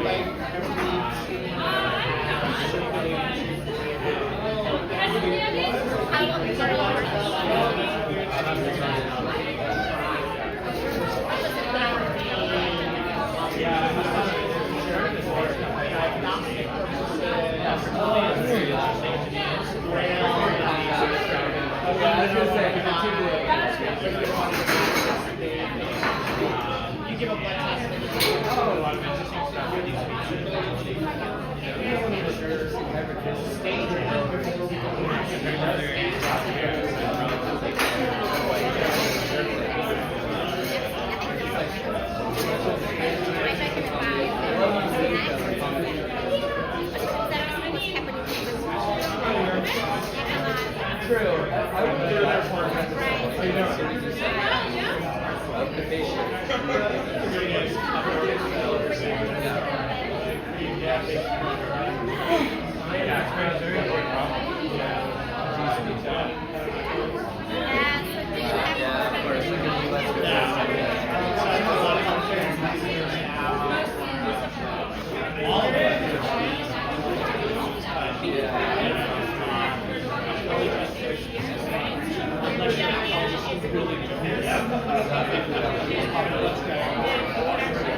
Is this going to be the venue moving forward?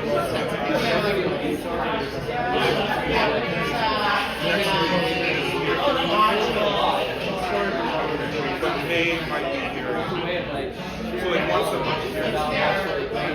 Let's see what the second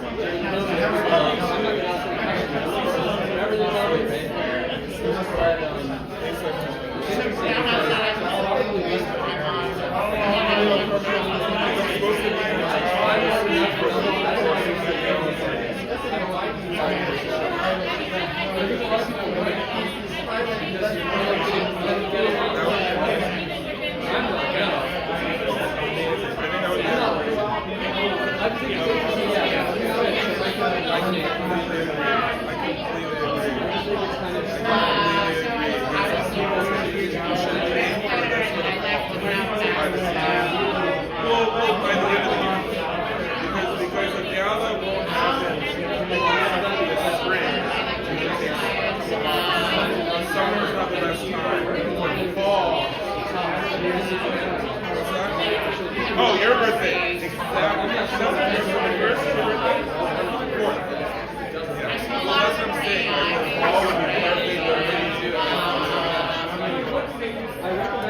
Yeah, and then over the summer, though, we can try to pick up for Exactly.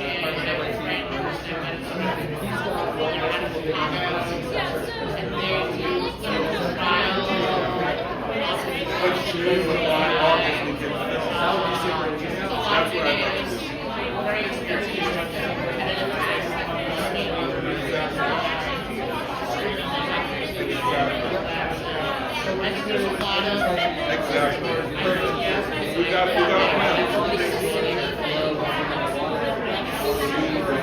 Yes, the core group, yes, we can create a core group. Definitely make sure that you engage with them to get a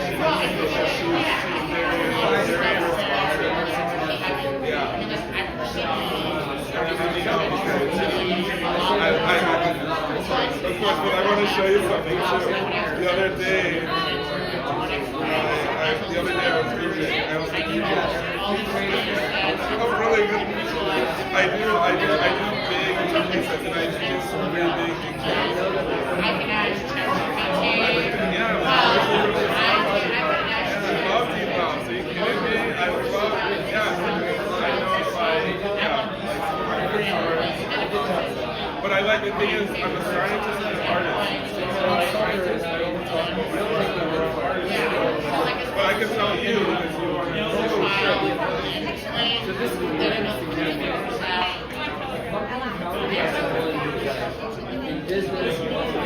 gonna be great. It's gonna be wonderful. I'm gonna sneak away because I don't want to be the last one. Yes, 100%.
that he was singing for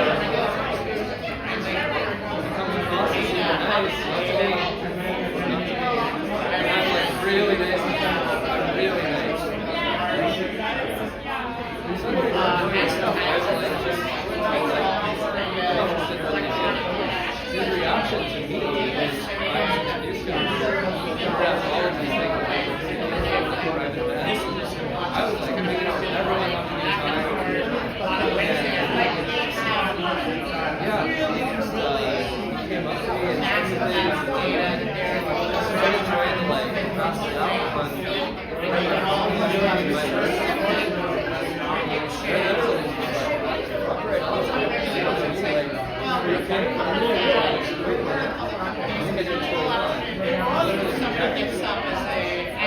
that's the thing that we realize is, oh wait, he's actually accusing me of what he's doing. And I don't even blame him.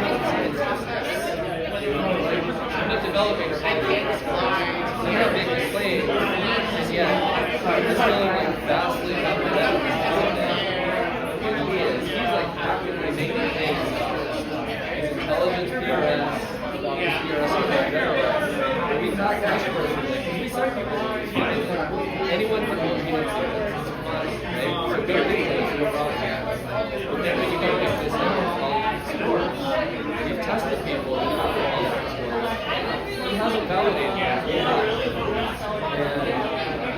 Or at least he hasn't made it public with validation problems. And we get very different results. And so, I don't have hostile feelings toward anything else. But I actually find him very bad. It's only because he's from first.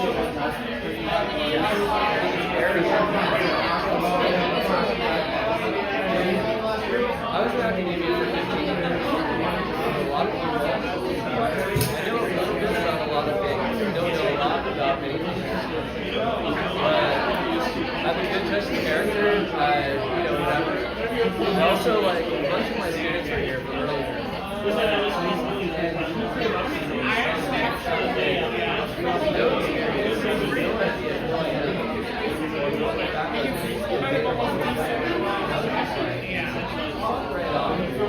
And he sat in the corner and I was thinking over apology and whatever, and like, other people at the conference. I don't know what you're talking about. Well, he's not a competitor. He's not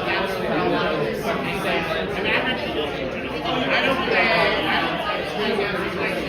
I think it's also that it's true and it's what you're talking about now. Otherwise, it's like sex lies, whatever. Stay away. But when someone agrees to you, unjustifiably, oh shit, you're wrong to it. I'll punch twice more. Anyway, what's up? Sorry, that was like my rare moment of darkness, but that's my reason.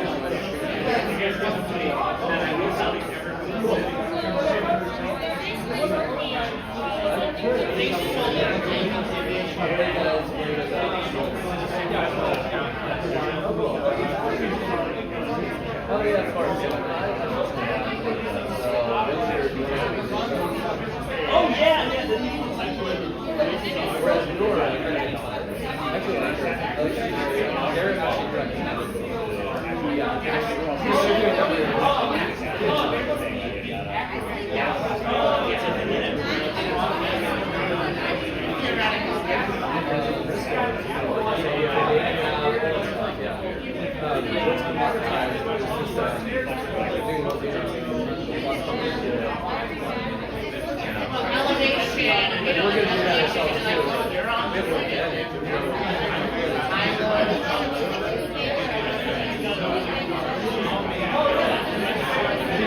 What they're doing is good.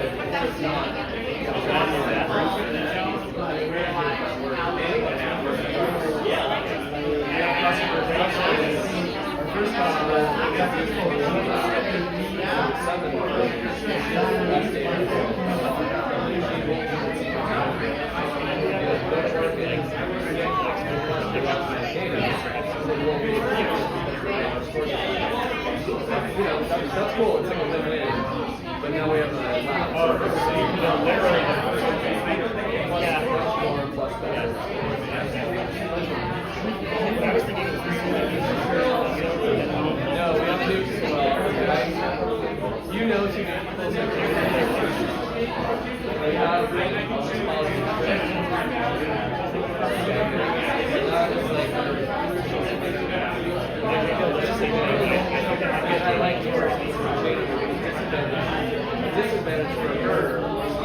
anyone or anywhere near them. It's very difficult. This is my point about hiring, which is getting the best autistic my score, and then I decided for 3 years. Then worried about, okay, we're wasting money and blah, blah, blah, blah, blah, blah. No, this shit is real. Now let's get some pieces. She was like, okay, I got this. I got some network, I got money, I got 2 weeks, and then this guy, I got 2 weeks. It's like, what's your rush?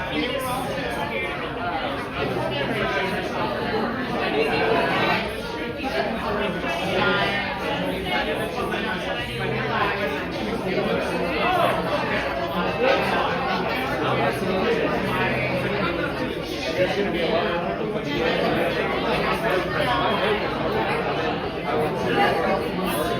We'll have a 2 or 3 years ago where it's like, all the talent is yes. So we have like big ideas.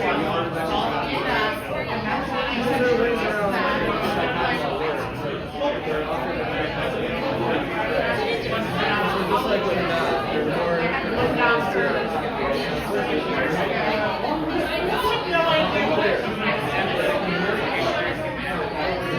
that will make us the most money, but it's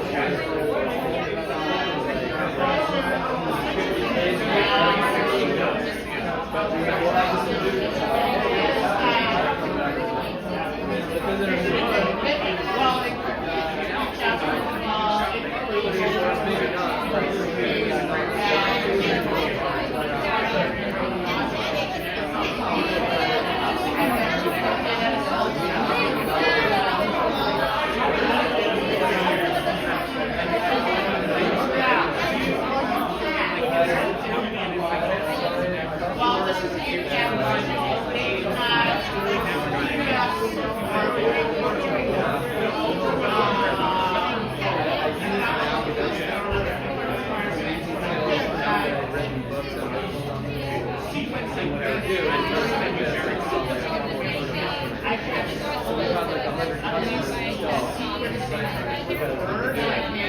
What I do is I bring them in and get the private with them, or make them side ideas, and people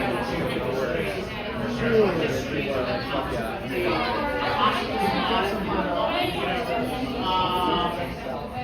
Well, we're doing, we just need one big one now. We have lots of people throwing lots of money,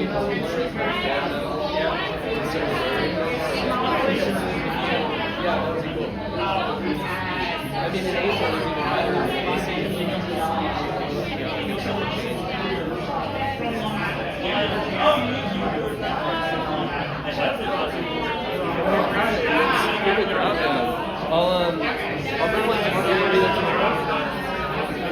I'll bring one tomorrow. Okay, I have one more in my hotel room. I'll bring it and sign it.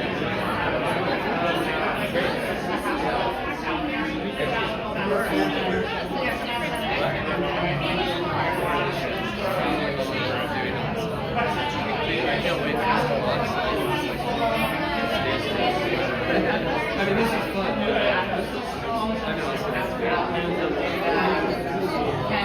Well, they're also.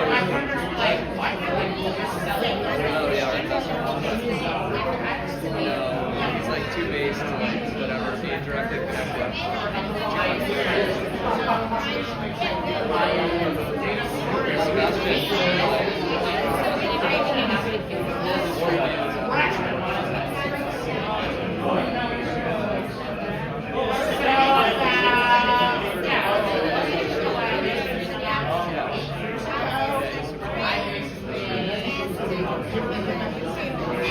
Good to meet you. What's your name again?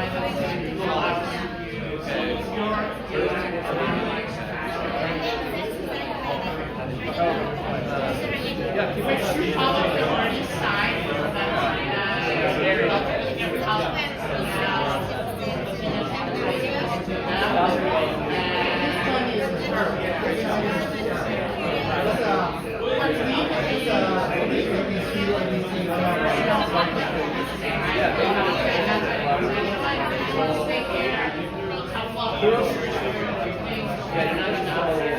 yeah,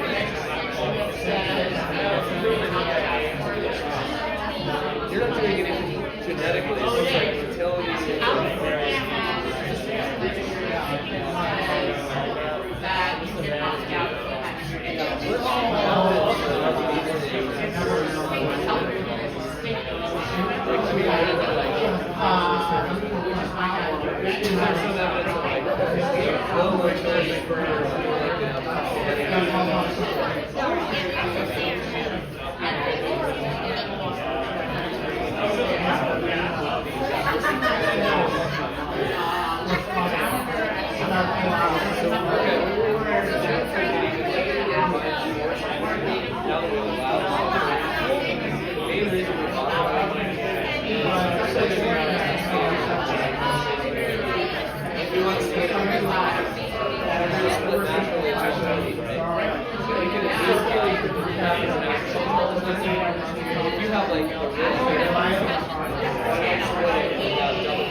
Even if there's 1% chance of getting killed in the process,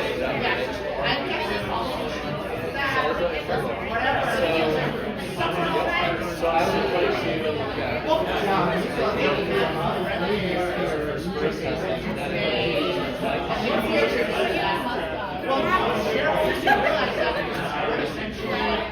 I don't know. This is coming out.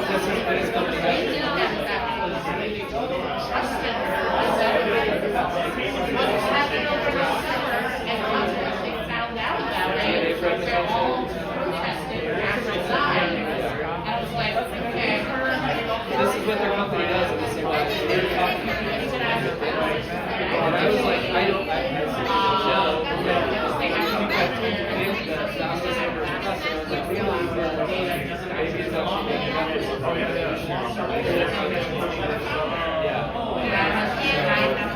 It would be nice to know, like, actually, some of these have literally like genetic mutation. If we have big enough sample, I think it would be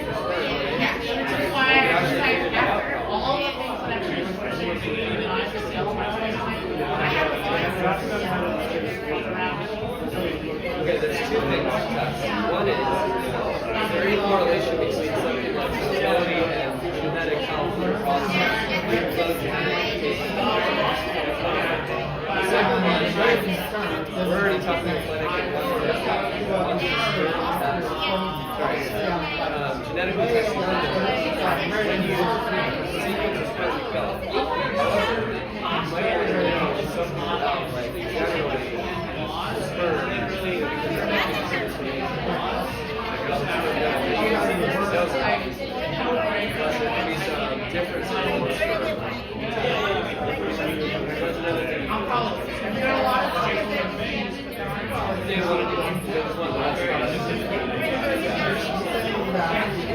anyway, whatever.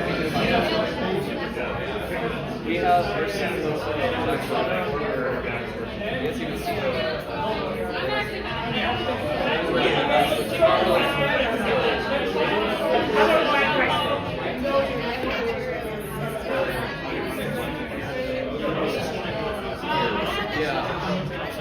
Wait, isn't it very hard to do actually?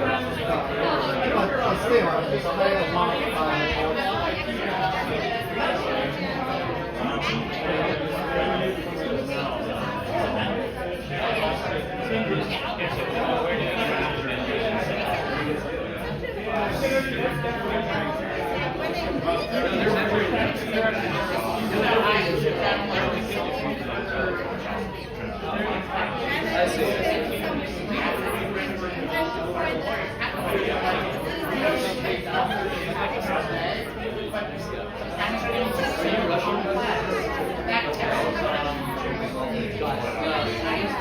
Genetically similar. So it's like I could tell from your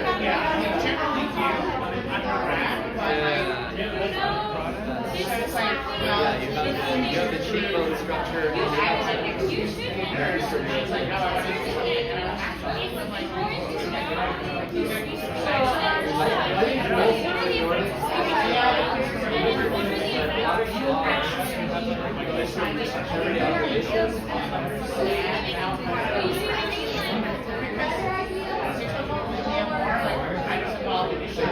be honest,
Yeah, maybe it was like a busy week. Good to see you.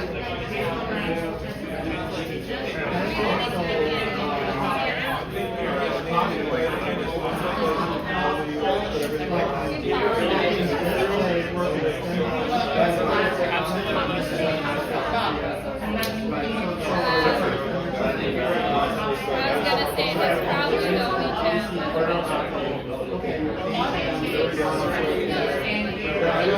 But that's why I know everyone thinks it's supposed to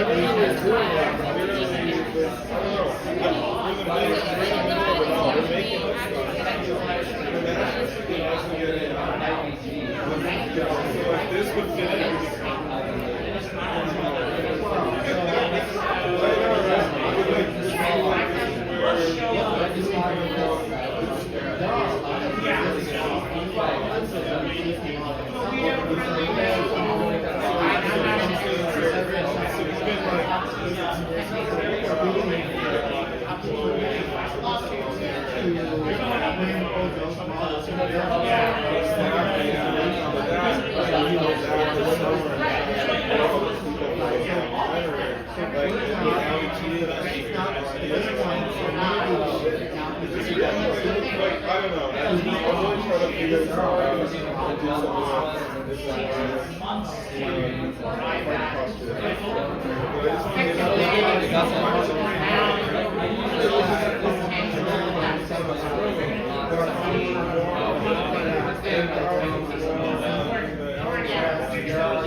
Catch you later.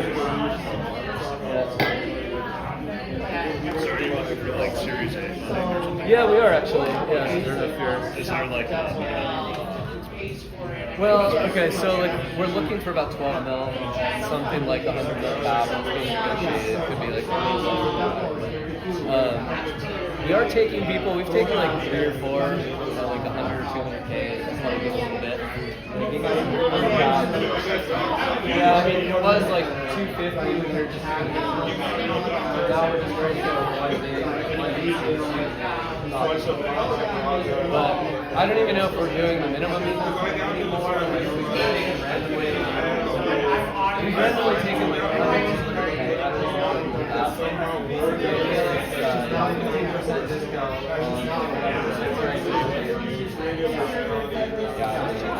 Yeah. If you're interested, we don't want to get like too many. No, but I think we're pretty. Exactly. That's the key. Yeah, we've got networks. Sure. Yeah, like when we launched it,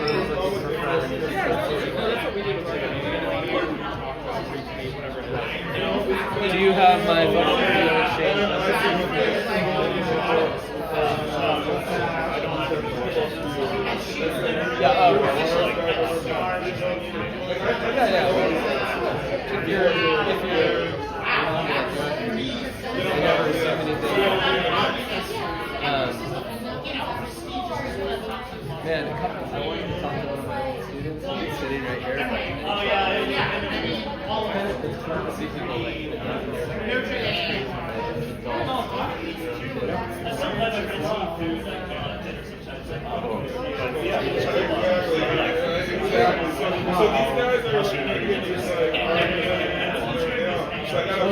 So we already have customers. We've been operating in the dark for about 2 years. and it's really accelerated recently because of no, I mean we service people right away. Just our CRM is like cool, but like people take a long time because often it's like, well, we'll start IVF in 2 months. Where's the client? And it find a surrogate. So like we'll talk to people about between 2 and 20 months later. Yeah, they're like, they're passionate about their money. I'm going to plan out. Yeah. I mean, this is yeah, I know, I heard it. I mean, it's literally yeah. Well, the people are like, I mean, somebody mentioned, oh, you mentioned, of course, when somebody mentions, like, following the news, people obviously, like, I've written about this, it's important. It's hard to, like, say it out loud in a big crowd, because inevitably 1 or 2 people make it very It's like, you shouldn't be angry, these are just, like, facts or facts. But I've stopped even, like, I was point number 5. I just took it off. It's like I'm going to execute regulation. But I was like, if you don't know my history, but I don't have to do it. I was white out 2018, just eugenics and we all need to survive.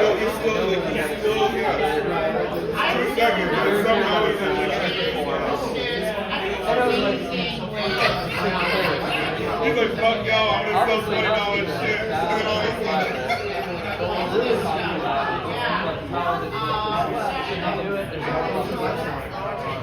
Obviously, when I say what I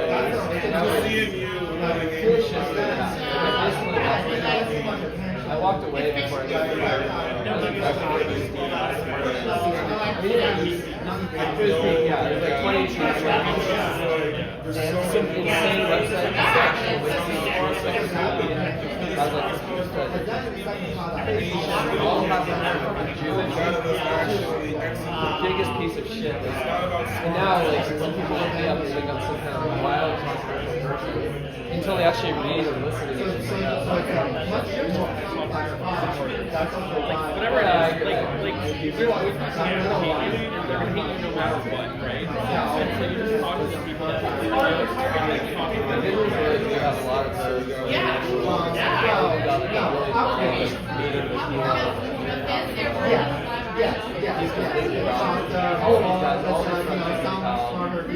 They're like completely, you know,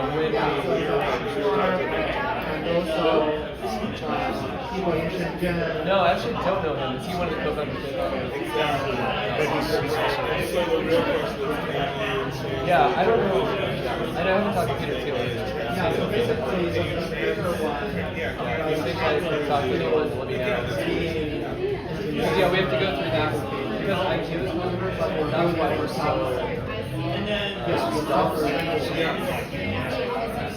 yeah, you should try that. It doesn't work. They're going to go, you mean IQ, right? You're not. So I think leaning into it is important in this case. We're just not going to say IQ is important.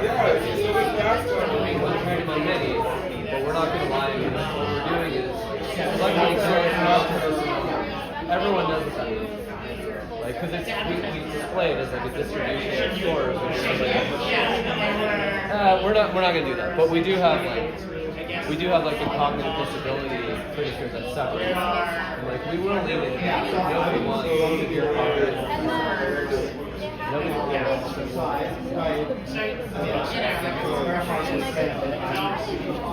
well, you can do that.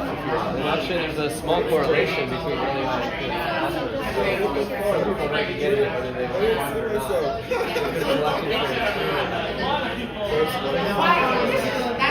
But it's also fine. It's not low function, right? Asperger's it's a superpower. Would you rather a feline or like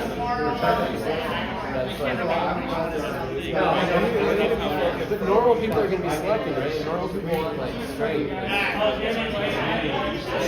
another interesting interplay between AI and like as AI develops, knowledge is going to be very different, right? So like you're not going to be once the train came out, the shovel came out, it's always like making the muscles right? Same way once the eye comes out. I agree, but we still have these traits. Like, you know, you appreciate the figure of a beautiful woman. Yeah. It has no functional value. It's just like, I like it. And musculature in men or whatever. And also there's just like, it's like fun to play sports or whatever. Yeah. It's like 25 minutes, 20 together. Right. And we're not gonna, even if we don't need the fertility part, we're not gonna suddenly go like, I don't care about this. Did I get you? That's beautiful. I want my kids. Oh yeah. But I don't know him, so. I'll take a picture.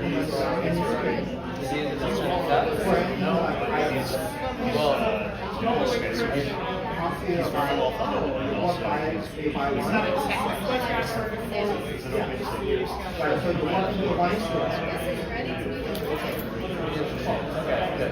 Cool. Great. Thanks. We'll post the video and let you know. Sounds good.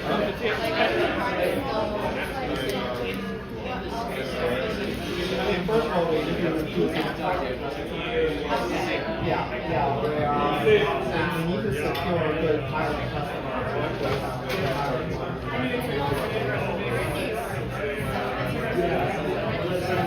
Oh yeah, it's So it's a one color.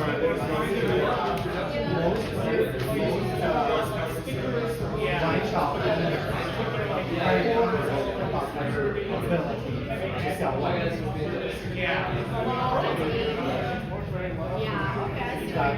That's a problem with the whole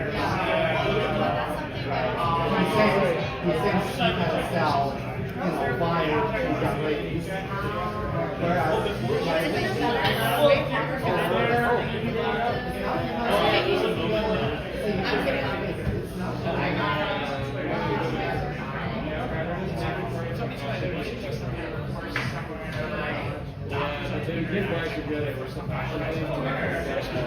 But Twitter has such a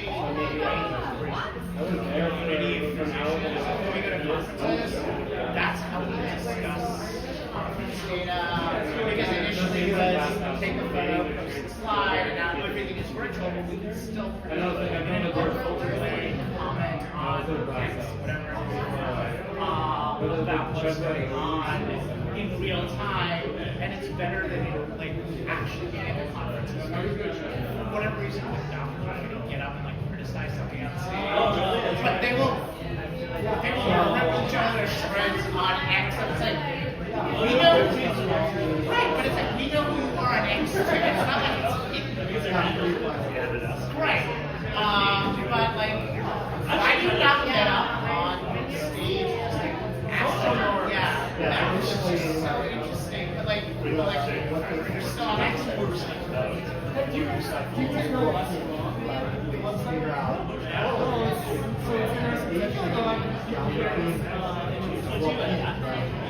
Oh, sorry.